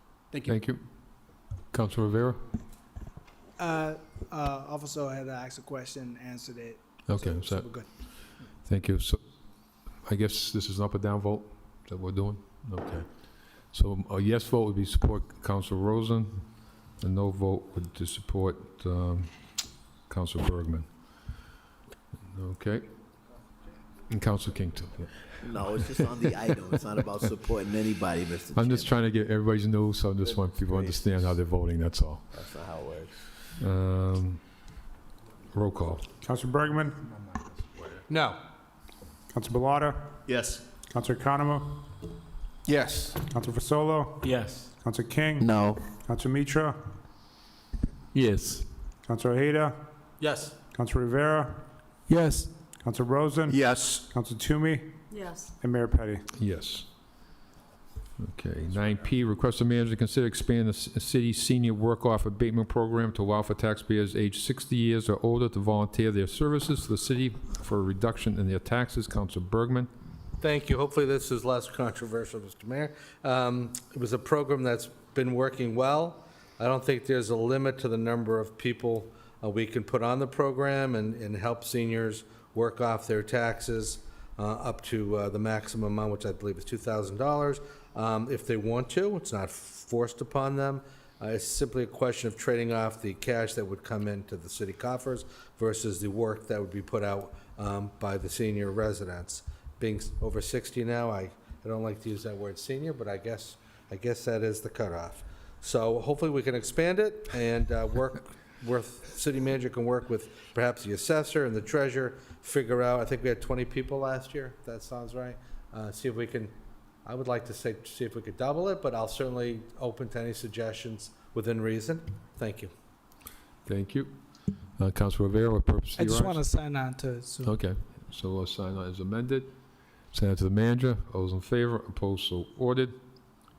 9Q, request the city manager provide council with a report reviewing the large number of streets with permanent winter parking ban signs, determine if such signage is needed, given how few snow days have recently occurred and the challenges associated with on-street parking. Council Bergman. Of course, I put it on, and now we've had a number of snow days. But in general, over the last 4 or 5 years, we've had, I think, I checked last year, we had on average about 4 or 5 snow days. A lot of the streets have permanent no parking, winter parking bans, and I recall being on Traffic and Parking, and I had an order a couple of years ago, similar to this, where it seemed to me that many of the streets where the no parking both sides of the street were not major arteries. They were streets where easily it could be parking on one side, or we could remove the winter parking ban altogether, understanding that it would be a declared parking ban, would still require them to take the cars off the street. The problem with the winter parking ban, either on one or both sides, is it's automatic. You cannot put your cars there all winter. Now, if we're only having 4 or 5 or 6 snowstorms a year, it seems to me problematic that where parking is limited on many of these side streets, we're telling people, find other places to put your cars because there's a permanent winter parking ban. My understanding, and I remember having this conversation with DPW at the time, was that many of these streets were added to the list many, many years ago, and clearly we had more significant numbers of storms and types of storms than we do now. And I just think it's a time to revisit and look. I know there is public safety issues. Some of the streets really can't afford to have a car on either side. But I recall looking at the list of some of them, and many of these streets, you'd be surprised the fact that how minimal traffic goes through those streets, and nevertheless is permanent parking bans on both sides of the streets. And lastly, let me just say, with those permanent winter parking bans come tickets, and if we can take some of the cars off the street, not jeopardize public safety and avoid the consequence of people getting tickets, I think it's a win for everyone. Thank you. Okay, so send that to the manager. Those in favor, opposed, so ordered. Next, I'm requesting manager work with Massport to repair or replace the existing signage in the vicinity of 411 Chandler Street to direct the motorists to the Worcester Regional Airport, as the sign has become illegible. Council Rivera. Pretty much as it reads, I just put a picture attachment so you guys can see it. Okay, gotcha. Send that to the manager. All those in favor, opposed, so ordered. Request the manager, request Commissioner of Public Works repair, replace, or upright the post was knocked over in the front of 39 Indian Hill Road. Councilor Economo. As it reads, Mr. Chairman. All those in favor, opposed, so ordered. Request manager, request Commissioner of Parks, Recreation, Cemetery, cut down 2 dead trees at Roosevelt Park on Indian Hill Road. Councilor Economo. As it reads. All those in favor, opposed, so ordered. City Council, City of Worcester does hereby recommend and encourage the Worcester Board of Health consider reviewing and changing the 500-foot buffer zone restriction passed in 2023 that prohibits new retail tobacco licenses within 500 feet of other tobacco retailers in an effort to promote economic development, to support women and minority-owned businesses, and to retain and create jobs, and to promote the city's vision of the 18-hour downtown. Council Rosen. Thank you, Mr. Chairman. Mr. Chairman, this came recently, a few months ago, in front of the Worcester Board of Health when I was a member of the Board of Health. And as you heard from, I believe, one of the owners of Noah Mesco and one of the employees, and you heard from Alex Guardiola, who represents them, and we heard from the Chamber of Commerce representative, too. And Noah Mesco is located right next to Creed in Lower Pleasant Street, down towards Harrington Corner. Been there for a while. They have live music, and it's been a struggle downtown business. And next door, the Creed has a smoking bar. And the City of Worcester, through the rules of the Board of Health, the rules of Department of Public Health, allows about 15 smoking bars in the City of Worcester, 15 of them. And I think we're at 12. We have 12. Noah Mesco said, boy, we're having trouble. We're struggling. We're a downtown business. We're minority-owned. We're female-owned. Just what Worcester tries to help out these businesses, all businesses, especially if they're minority-owned and female, owned. So they said, what can we do to increase our business so we can keep our 18 employees and stay in business? And they said, well, let's try to add a smoking bar like our next-door neighbor, the Creed, has. It came in front of the Board of Health. It had nothing to do, the discussion had nothing to do about the evils of nicotine and tobacco. We all know that. Everyone on the Board of Health, everyone on this council, we know about the evils of nicotine and tobacco. That wasn't the discussion. The discussion was, does the Board of Health maybe adjust its rules, take a look at its rules, see what it can do, because it has a lot of authority, has a lot of power, the Board of Health. Okay, it's not advisory. So Noah Mesco said, we talked to the city about opening a smoking bar, because there's still 2 or 3 more openings. We didn't ask to be the only smoking bar in Worcester. That might have been a different story. I wish we didn't have any, cigarette sales, smoking bars, but we do. We do. It's legal. We have that. Fine. So they asked the city, and evidently someone from the city said, you have to put in a ventilation system. If you're going to have a smoking bar, you got to have the right ventilation for health. And I guess they did that. Now, I don't know the figure. I didn't hear it tonight from the speakers, but I thought it was close to $60,000 they invested in a new ventilation system for Noah Mesco to get their smoking bar.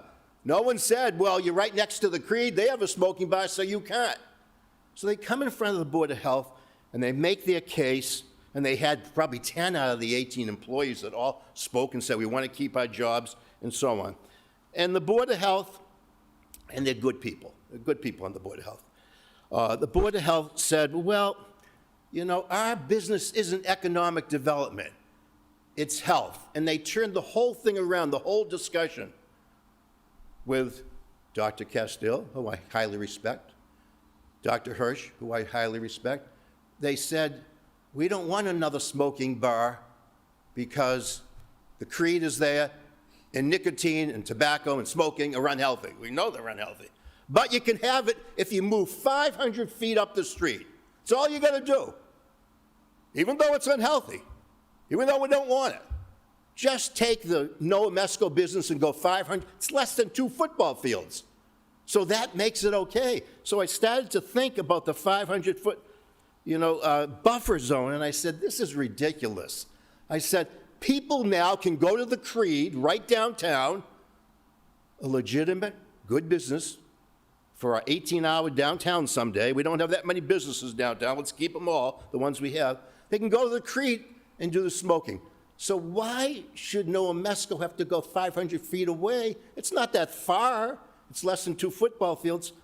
They've invested money. It was a 5-member Board of Health at the time. Mike Parado, former city councilor, Gary Rosen, at the time former city councilor, who have learned here in the city of Worcester that economic development is always important to everyone. It's always important, and we've always supported it. So we couldn't vote against Noah Mesco. We said, let's give them the permit. We want to keep the 18 jobs. We want to keep business downtown. We want to support minority owners. We want to support female owners. If they move up the street, what's the difference, 500 feet? Let's keep them open. 3-2, the Board of Health said, nope, economic development's not our bag. It's anti-tobacco and nicotine. You're in your second 5. Okay, and I'm almost done. The Board of Health gives out hundreds of tobacco licenses, smoking bars, okay, retail, cigarettes, whatever else we do. They give out hundreds of these licenses. Their business is economic development. We work with businesses all the time. And the good thing, we got 2 letters that night, the Board of Health, from this city council supporting the Board of Health, understanding and supporting economic development in downtown Worcester. And those 2, during this difficult political campaign we were going through, those 2 letters of support came from 2 candidates for mayor. They agreed. Mayor Petty, Councilor King. They both agreed. And I said, had the letters in hand, and I brought it up that night, and I said, here's 2 people who have opposing ideas running against each other for mayor. I said, but they both got it right. Let's support businesses in downtown Worcester. This council does not have the right to overrule the Board of Health, okay? We don't have that right. But we can make recommendations, and they're reasonable people. There's 2 openings on the Board of Health, too. My opening, and another person moved out of Worcester, so she couldn't continue in the Board of Health. So there's only 3 members now. But soon there'll be 5 members. And maybe they can take a look at the 500-foot buffer, and in the case of Noah Mesco, give them a chance. Give them a year chance. We did something else early with 90 days, right? Let's give them a chance. They've invested in the expensive ventilation equipment, okay? Let's support them. Board of Health, if you're watching tonight, and I know at least one is, please reconsider the 500-foot buffer. You're hurting Noah Mesco, and that could be hurting businesses in the future. I know tobacco's evil. I know nicotine's evil and unhealthy. That isn't the question. That's not what this resolution is addressing. It's addressing economic development and help for a business here in the city of Worcester. Thank you, Mr. Chairman. Thank you. Next up, we have Councilor Carmo, followed by Councilor Bawad, followed by Councilor Rivera, followed by Councilor King. I just want to sign on to the item, I just want to Mr. sign Chairman. on. Thank you. That was easy enough.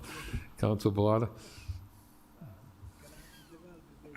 Yeah, I'm opposed to this because what's going to happen, and this might not happen on the west side of town, but it definitely happens on the east side, where you have tons of these little smoke shops that are unsightly. They have terrible lighting. There's one on Hamilton Street near my neighborhood. They light up the whole block at night.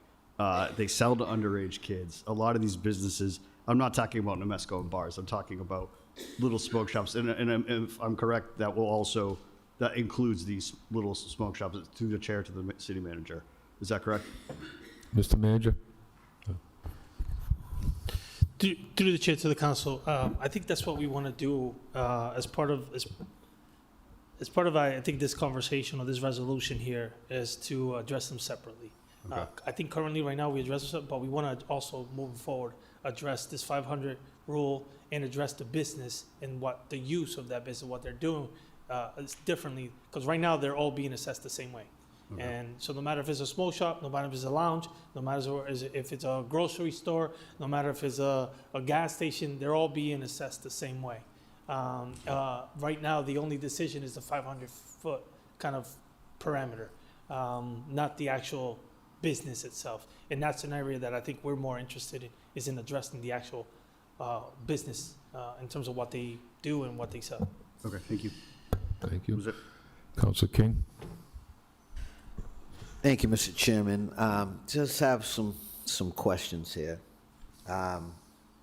Certainly, I've supported this business, Nemesco and Creed. I believe Creed's also in support of Nemesco having this opportunity. They certainly invested a lot of money. Julius Kuma over at Nemesco has been one of the most reputable proprietors of this sort of business, a bar and lounge, that we've had in the city. One of the things that I wanted to kind of note was, when you look at these sorts of establishment, the lack of distinguishing between the various types, Nemesco's is an over 21 club. It's not a store where you can go in and purchase things without proper ID. And again, they've been very, responsible that way. My understanding as well is that Creed and Pleasant Things were grandfathered in as an exception to the 500-foot rule. And all of that kind of plays into this. So part of what was supposed to occur from the Board of Health was recommendations as relates to this ordinance. So I have 2 questions to the administration. Has the Board of Health provided any recommendations with regards to any amendment or anything pertaining to this 500-foot restriction since Nemesco came before that? 2, is there an appeals process for Nemesco for variance? Is that possible?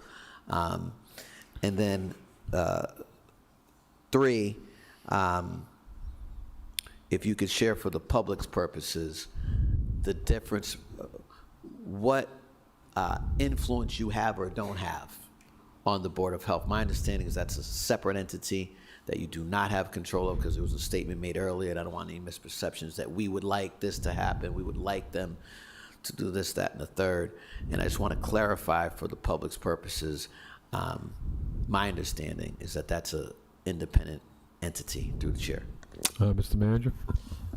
Yes, through the chair to the council. To answer the last question, the city administration has no authority in providing or creating regulations for the Board of Health. The Board of Health creates their own regulations. The city administration has the ability to recommend, and then they have to vote it on. They're a regulatory body, and so they have the ability to make those regulatory decisions. Even outside of the council floor as well, they can make those regulatory decisions. So in answering your first question relative to, I apologize, the first one was, the recommendation, from yes. the Board of Health. The They were supposed to recommendation, come out. yes. Recommendation, Board of Health. So the Board of Health, specifically the Board of Health, has not provided any recommendations. The Division of Public Health has been working with the law department and creating a set of recommendations that we will put forward before the Board of Health for them to react to. But the Board of Health specifically, they themselves have not created or provided any recommendations. They have supported this 500-foot rule. And so in my conversations with the board chair, we have communicated that we would like to change the process, and that we're going to be putting forward a recommendation to the Board of Health to change some of the regulations or the way the regulation is being enforced currently. Thank you. And is a variance allowable? Yes. And if so, how much time must pass before it's revisited by the business through the chair? Yeah, through the chair to the council. Actually, one of the challenges that we faced in this situation is we as an administration in advocating and trying to support some of our small businesses is that there is no variance process. Once they make a decision, the decision is made, and that's it. And so there's no opportunity for the business to actually appeal that actual decision of the Board of Health. And so again, and there's no kind of seek of a variance where the entity itself is trying to seek, hey, I am just doing hookah, it's very different than retail. Could that be a special permit or variance based on the condition or kind of the business model that we're trying to achieve? And there isn't a process for that. And so once they make a decision, the decision is final. And again, that's something that, again, we want to evaluate as part of our recommendation, to evaluate so that there is a process. Currently, like there is processes in the License Commission for liquor licenses. There's a whole plethora of ways in which you can either appeal, hearings, you can, there's a whole bunch of series of different processes that happen through the liquor license process. So again, that's something that currently right now does not exist. Thank you. And through the chair to the administration, with respect to the communication with the board chair, could you share a little bit more about that? Because as the Councilor Rosen mentioned, those are folks that are very focused on public health. We haven't heard a lot of that tonight in this discussion. There was concern back then. I'd spoke to folks about politicizing this. Some folks pointed out that the folks that voted for it were former councilors. And then you have myself and the mayor looking to support these folks. So if you could speak to the public health aspects of this from your perspective as the city manager was to. Mr. Manager? Yeah, through this chair to the council, I think one of the things that we try to do in the administration, we try to balance the needs of the community, but also take in consideration some of the aspects in terms of promoting business and supporting them, but also at the same time supporting our public health and some of the regulations and the protections that public health officials want us to adhere to. I think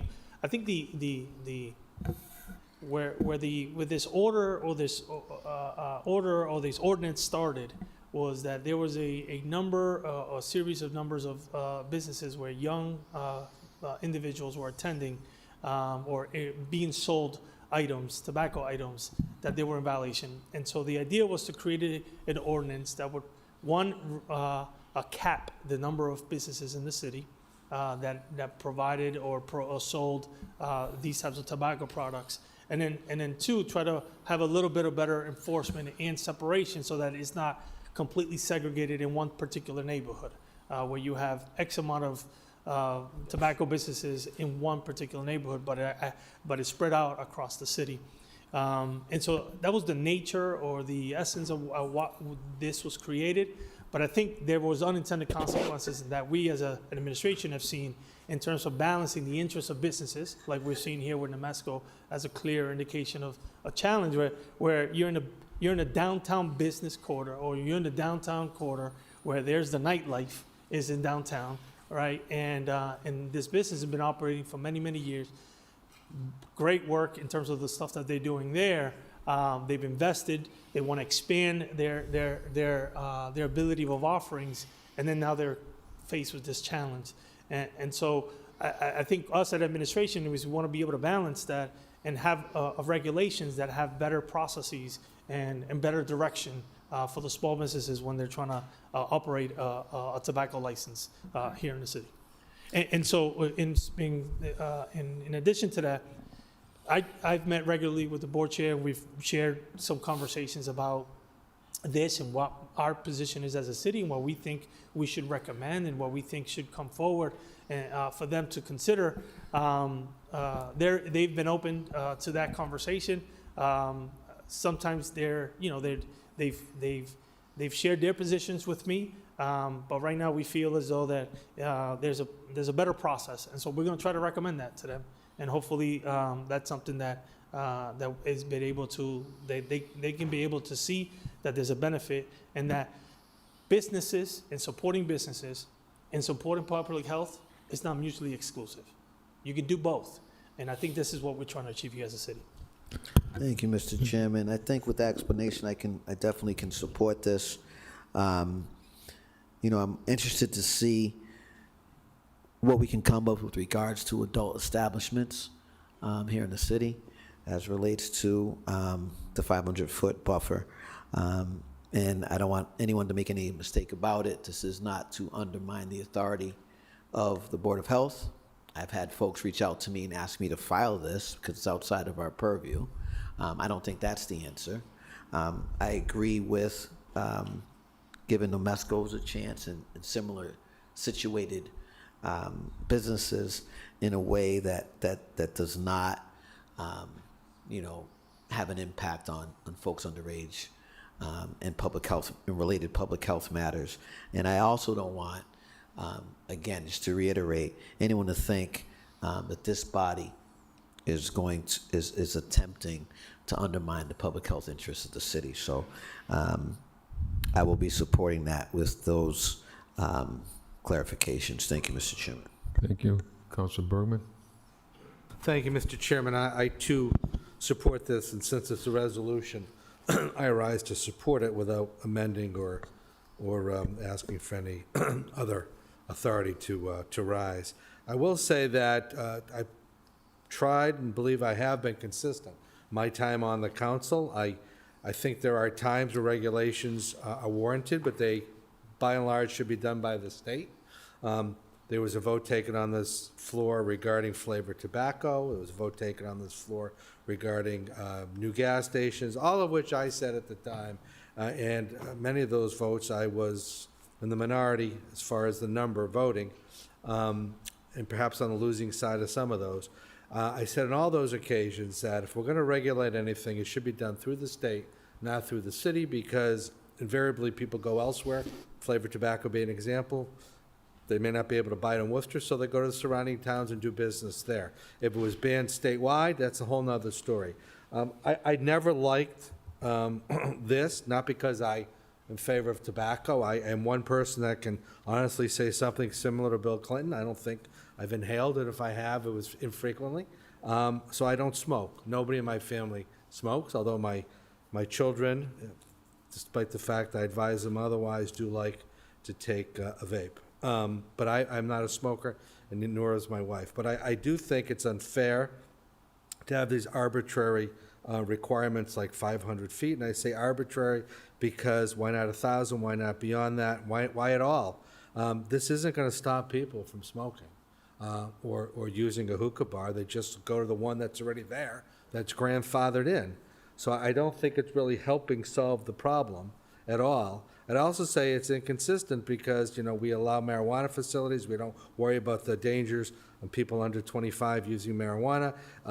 Probably one of the biggest abusers of public health nationwide, and the city of Worcester is no exception, is fast food restaurants, which do a terrible service to people that eat there. And we don't choose to regulate fast food restaurants, and I'm glad we don't. But I'm just saying that there are many things we can choose that aren't in the public health as far as what they sell or what they produce. So I do support this. I don't think there's any harm in relaxing this rule. I think there were a lot of things done over the last council or two that to me bothered me because they kind of mirrored, in my mind, others may disagree, kind of the nanny state mentality that we're going to tell you what's good for you. And I think people always find a way, whether they smoke or whether it's alcohol or whether it's hookah or whether it's flavored tobacco, to find what they want legally elsewhere if we regulate it in Worcester. Again, I'm all for doing certain things statewide, but I'm not for doing things selectively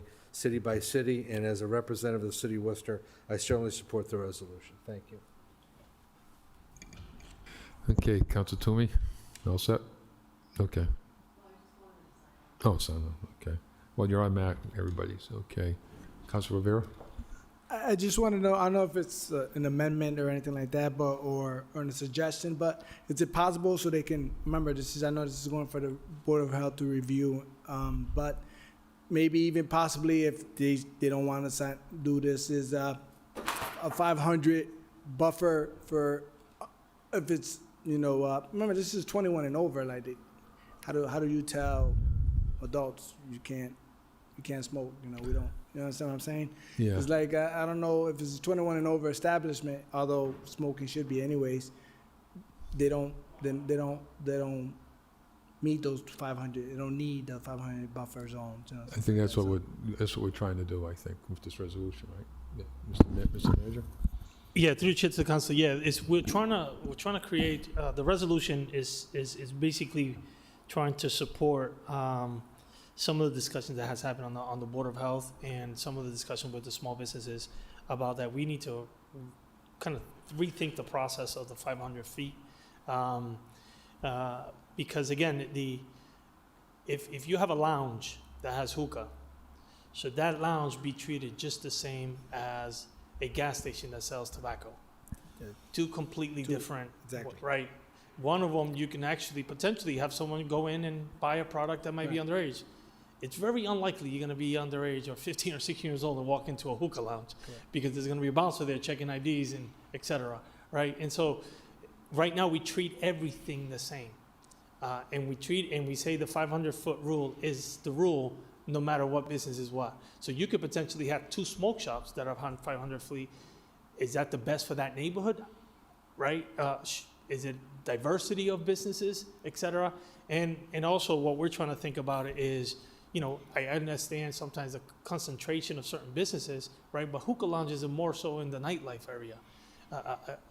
Do we want a hookah lounge, all the way up Burnt Coal Street or Massasoit Street, or I don't know, right? And those are the things that if it's for downtown and we're trying to create a nightlife or 18-hour downtown in the city so that all of us and anybody can enjoy and go out to eat and enjoy all the things that downtown has to offer, are we saying no because of that 500-foot rule and moving businesses different spaces of the city, or may not be the right place for that because it should be in the downtown area? So again, we want to look at it differently, and I think the best applicable kind of process that we have is the liquor license process. It's a very thorough process. It's highly regulated, and there's different mechanisms that people can utilize, and not every business is treated the same because of those things that I've mentioned.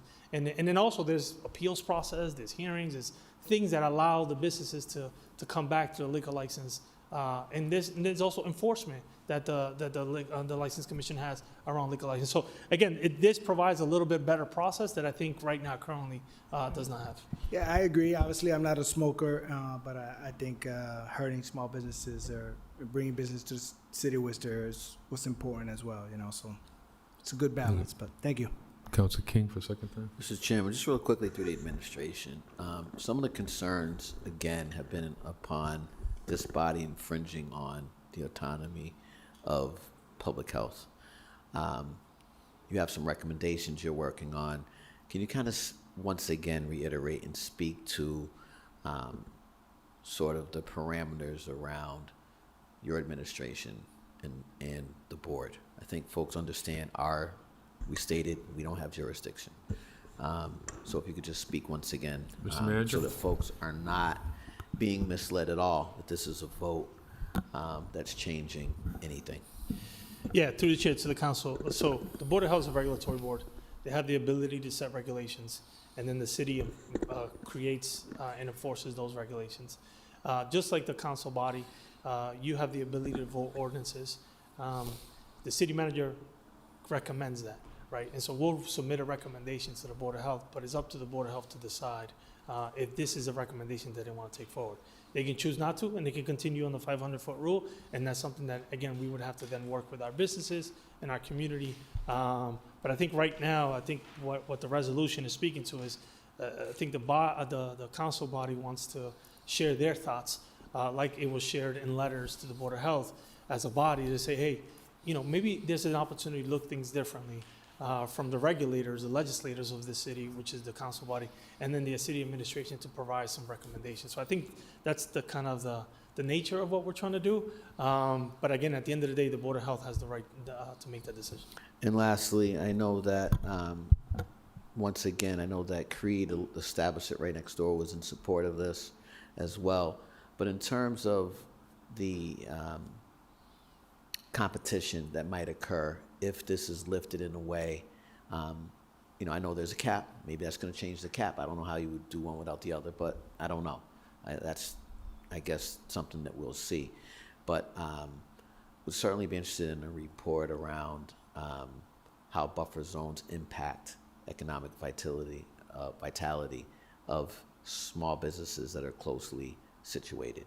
I think it says a lot that you have two minority-owned businesses that are in support of one another here, but would like that in the form of a report to inform this body and go to committee, because I think that's also a critical component in addition to what you mentioned about a proliferation. In the past, we've had proliferation of alcohol establishments, these smoking sorts of businesses or places that are selling tobaccos that's similar to the sign ordinances are in certain locations in the city. And that's part of the reasons, as you mentioned, that we put the cap on it. So I certainly support this one and leave the small business alone with the signage. Okay, we're going to roll call the resolution. Yes, we support the resolution. The no vote would not support the resolution. Roll call. Council Bergman? Yes. Council Bellata? Yes. Council Economo? Yes. Council Fasolo? Yes. Council King? Yes. Council Mitra? Yes. Council Ojeda? Yes. Council Rivera? Yes. Council Rosen? Yes. Council Toomey? Yes. And Mayor Petty. Yes. Okay. We are on 12A, motions to advertise the proposed ordinance. All those in favor, opposed, so ordered. I'm sorry, do a roll call on that? Roll call. Council Bergman? Yes. Council Bellata? Yes. Council Economo? Yes. Council Fasolo? Yes. Council King? Yes. Council Mitra? Yes. Council Ojeda? Yes. Council Rivera? Yes. Council Rosen? Yes. Council Toomey? Yes. And Mayor Petty. Yes. 12B, refer to traffic and parking. All those in favor, opposed, so ordered. 13C is held under privilege regarding the ordinances of 2008 to modify 15-minute parking, 30-minute metered parking, 2-hour metered parking, and commercial load zone on portions of Water Street. The motion is to Council King. Thank you, Mr. Chairman. I held this. I was in opposition without the appropriate. I didn't have enough information. I have spoken to the counselor Frizzolo, and I've spoken with Traffic and Mobility, whatever it's called, and Mr. Batista, and I spoke to some of the businesses down there over the weekend, and I just wanted to be clear about how this would play out. So I'm just going to ask through the chair to the administration, if you could just clarify that this is in support of businesses and kind of moving people along. We know we have significant parking issues there for folks that are working in that area, as well as folks who are frequenting the businesses. So if you could just, like in 45 seconds, just explain the sequencing of this, how we're moving from 15 minutes to 30 to I don't know if it's an hour or two, whatever the case might be. Mr. Manager? Yeah, through the chair to the council, we've heard from a lot of the business and residents in the area in terms of some of the challenges when we first instituted some of these ordinances, when we were looking at overall the parking in the Canal District in relation to the Polo Park. And so one of the things that we wanted to do here is we're kind of changing some of these elements in terms of the 15-minute, 30-minute, to provide more opportunity for the businesses, so there's flow and opportunity for more parking, more time, but also in areas where there is too much time, reduce the time because it's impacting the business in a negative way. So we wanted to support some of the work that they're doing there. Thank you, and I think one of the most important, one of the important aspects of this is also for loading, commercial loading zones. Adjusting that's been a huge challenge there. It's caused a lot of traffic impediment, pedestrian impediment. So I appreciate the time that I had to review this. Thank you. Okay. So motions to advertise? Roll call. Council Bergman? Yes. Council Bellotta? Yes. Council Economou? Yes. Council Vasolo? Yes. Council King? Yes. Council Mitra? Yes. Council Ojeda? Yes. Council Rivera? Yes. Council Rosen? Yes. Council Toomey? Yes. And Mayor Petty. Yes. Mr. Chairman, motion to suspend the rules if we're almost done. Yes. Motion to suspend the rules. Roll call. Council Bergman? Yes. Council Bellotta? Yes. Council Economou? Yes. Council Vasolo? Yes. Council King? Yes. Council Mitra? Yes. Council Ojeda? Yes. Council Rivera? Yes. Council Rosen? Yes. Council Toomey? Yes. And Mayor Petty. Yes. Council King, followed by Council Fazolo. Thank you, Mr. Chairman. It's come to my attention today that there are some needs and some communication that might be helpful to our students over at Worcester Public Schools. We know that there are financial challenges on the city side and on the school side.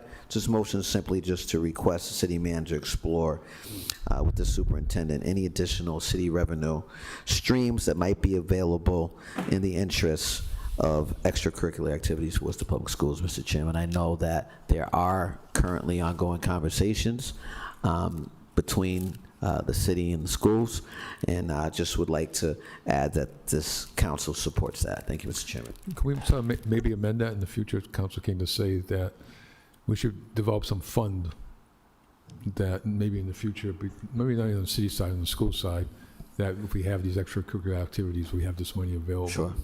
Okay. Sure. Like, yes, thank you. And I don't know if there's a way to get something to committee on this, to my education committee, but maybe.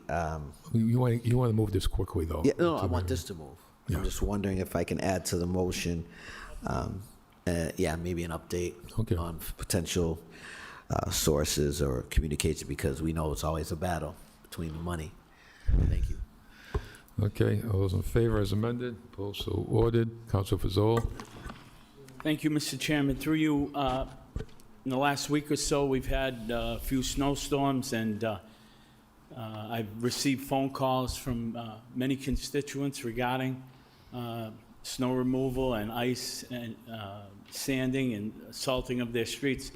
And this weekend, it increased, several calls this weekend. So with that, I would ask the city manager to request the Commissioner of Public Works to provide City Council with a report concerning the department's performance during this past weekend, January 17th and 18th, 2026 snow events, including but not limited to: 1, why pre-treatment of roads did not occur; 2, the timing of the start of snow operations. 3, the sufficiency of the number of snow equipment operators. And 4, the sufficiency of the number of pieces of equipment. Thank you, Mr. Chairman. Okay, and so I'll go on. All those in favor, opposed, so ordered. Oh, I'm sorry, Councilor Conomo? If I could just ask on that item, and then I'd like to comment, if I may. Ask for a friendly amendment to even just put on there, on that report, the amount of calls from police, fire, EMS for service, sanding services or plowing services, especially this past Saturday. It was, things seemed to be delayed in getting out there, and it was an issue. You could see some streets look right, it's down a bare pavement, look left, we got issues. But I would ask that in the form of a friendly amendment of my colleague here. In addition, Mr. Chairman, I had the pleasure this morning of being with probably the majority of the Snow Force team up at Skyline Drive, Manny Familia Way, on an educational class on brining. And I can tell you right now, the city has not been brining of late. What we have coming down the pike, and the city manager can certainly elaborate on this, is probably going to be the state-of-the-art system that I think will change the way we handle our snow removal, our salting operations here within the city. And I can tell you this, being in that class this morning for 3 hours, the men and women of DPW are dedicated. They want the help too.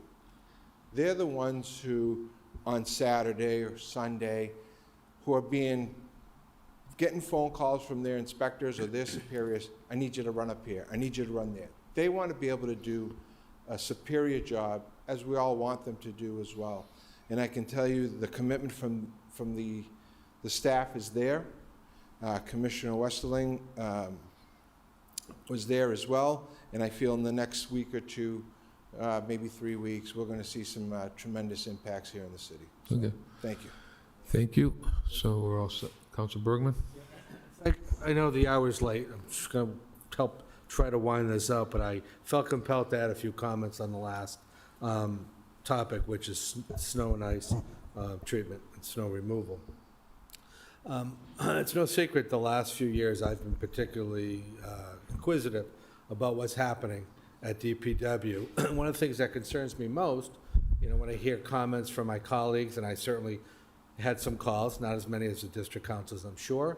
I do follow social media and saw a number of people that had difficulties this weekend, and my own street is a hill, quite treacherous at times, and I noticed that I certainly don't expect to get treated any differently than anyone else, that the snow removal and the ice treatment comes very late.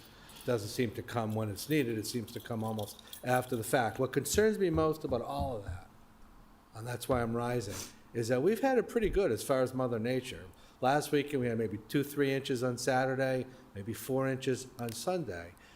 There's some talk, and it may go out to sea, of a pretty significant storm coming this weekend, but whether that happens or not, we're due for a pretty big storm one of these days. And if we're not doing well with 2 and 3 inches, I can't imagine what we're going to do with a foot plus.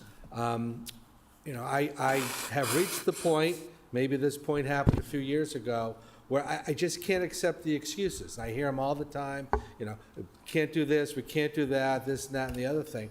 I was here, and some of my colleagues were here too, when we increased the snow removal budget. I think we went from 4.2 million, I could be off a little bit, to $6 million. And a lot of constituents say, oh, I expect the snow removal and the ice treatment to be really good now that we increased it by that much. Well, since that time, the storms haven't gotten worse. They've probably gotten better. And in my opinion, the service in treating the ice and removing the snow has gone downhill. And I just can't explain, I can't make excuses for it. And when I hear somebody from Edward Street who spoke earlier talk about his street, what really, really drives me over the edge is that his street isn't getting done well. We've got supervisors and inspectors, double layers of people getting paid to make sure that Edgeworth Street and other streets like that are getting done well. And we've got 3 layers of something not going right. And I just can't justify to constituents how we're spending money for the snowplow operators, the inspectors, and the supervisors, and we still can't get it right. I just can't explain it to them. I'm going to not explain it to them in the way of making excuses anymore. The explanation I'm going to give them is that I'm going to bring it up, like I expect my colleagues to, till we get it right, because there's no reason why we went from that $4.8 million to $6 million, and we've gotten worse, not better. Council King. Thank you, Mr. Chairman. We've been at this for a long time with regards to the snow. I just wanted to ask the city manager for some clarification regarding the snow operations. As it's been presented, it was stated that they haven't been brining, et cetera. Can there be some clarification from the administration on some of the comments that were made tonight on behalf of, so that the public can be informed? Yeah, through the chair to the council. I think one of the comments that was made is about brine. Brine is basically a solution, which is basically water and salt mixed together, and you go down the street, and it provides that material onto the road, and you see kind of some lines, some stripes into that. We pre-treat our roads. We do salt in our roads. We haven't been brining probably in the last 2 to 3 years. There's been differences of opinions that has occurred at the administration level at DPW, and that's something that we're addressing right now. Also, the equipment was outdated, and so we've purchased a brand new equipment, state-of-the-art equipment, probably one of the best out there, particular for brine. And so we're going to be putting that forward. We purchased it already. Our hope is to get that live and going. Right now, all the staff is going through the training. That's what the counselor earlier alluded to. All the members of DPW that operate and are involved in the operations are going through the training right now. Our hope is to activate this brine system for this upcoming storm that we're anticipating perhaps this weekend. But again, this is something that we have tried to manage and address because, again, we haven't been using that in the past couple of years. But that doesn't mean we haven't been pre-treating our roads. Our roads have been pre-treated, and we spend a significant amount of time pre-treating. And so that's important to notice, or to confirm that we have been pre-treating. It's a different type of pre-treatment. But brine in itself, when you talk about the solution of brine, is simply water and salt mixed together. There's no magic potion about what brine is. It's literally water and salt that goes into the streets that provides a little bit of kind of pre-treatment. But we do pre-treat our roads with salt. I think one of the challenges, and I've been very frank and open about that in the discussions here, when we talk about the overall DPW challenges, has been staffing. Staffing is the #1 issue when it comes to operations, not just in the city, but across the state. You look at Mass DOT, you will look at any other community, staffing becomes the #1 issue in terms of capacity, having the number of staff to be able to operate the number of equipment, having the right number of contractors. We're losing contractors. Not that the city is losing contractors in terms that they don't want to work with us, losing contractors in the sense that they're no more longer in operations. They've chosen to leave the snowplowing industry in its entirety. So we've come to this council floor in providing some suggestions and recommendations of increasing the stipend for the snowplow operators. Because that's been a challenge. We try to increase some overtime opportunities for our union labor force to be able to have access and opportunity to do that as well, because they're being called at midnight at all hours of the day, 24 hours, 36 hours of operating. We're doing that in a very comprehensive way. The last, I believe, budget, if not the last 2 budgets, we recommended to shift the $6 million. We actually reduced the budget to 5.5 because over the past 5 to 10 year span, we saw that we were not spending the $6 million overall. And that was something that was communicated here in this council body during the budget sessions. And so we reduced it to 5.5 $1 million, and an additional $500,000, we put it for capital expenditures for more equipment. So the $6 million is being used, but 5.5 is for operations and 500,000 is for capital, so that we can continue to buy more equipment. We've purchased over 10 pieces of equipment in the last year. So we're doing everything we can. We're bringing new trainers. Like I said, this training is happening. This person goes all statewide and nationwide to provide these trainings. We're doing a little bit of everything. Yes, sometimes the conditions and what's happening on the road is a problem, and we acknowledge that. We hope that this brine pretreatment is going to provide better management of the pavement as we move forward. But we also acknowledge, and I haven't shied away from this, that we also have a capacity issue when it comes to not only the staffing to operate it, but also staff willing to do the overtime hours. Staff willing to do overtime. And that's sometimes a challenge as well. And that's something that, again, we're working with our labor partners to incentivize or find ways that we can get our staff to be able to take on these hours and operate these equipments. Thank you for that. Sorry for that long-winded. No, it's necessary for the public, and I'll just, Mr. Chairman, make a motion that we get the proper stakeholders so they can speak to the strategy of snow operations to the appropriate committee, Public Works, for a discussion forthwith, so that committee can take it up, and there can be some more transparency, because I think, because of this order by Councilor Frizzolo, we've educated the public a bit. Maybe we get a little bit of patience, maybe not, because as Councilor Bergman said, we've been increasing the fees and the rates and buying equipment, et cetera, for some time.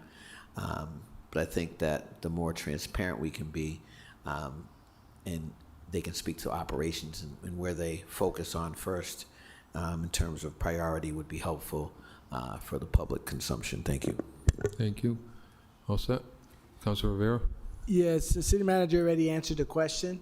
I will also like to sign on. And, Okay. and the last thing I'd like to say is, in the last storm, because I had a lot of 311 complaints and a lot of residents calling and needed issues, but in the last storm, only 2, so we're moving in the right direction. So I'm hoping. Okay. So, Mr. Manager? Just quickly before, I think it's important to notice. One, I want to acknowledge the men and women of the department who are literally sometimes 36 hours nonstop working. We've done a great job thus far this year in our main arterials. I think, over this past week, I remember driving into the main road, and I was like, wow, this looks great. But the side roads, I know there's been a problem. The department acknowledges that as well. They acknowledge it, and they're trying to come up with solutions to do that. One is capacity. 2 is to try to introduce this brine system that we just acquired to try to see if there's that way we can address our side roads. They acknowledge that. They know that. They talked about it today in our training that the counselor was there. Myself, I was there as well. So again, we're hoping that there's better outcomes, better solutions to address, but we acknowledge and we know that we could do better when it comes to our side streets. Thank you. Motion is as amended to the manager. All those in favor, opposed, so ordered. Motion to adjourn. All those in favor, opposed, so ordered.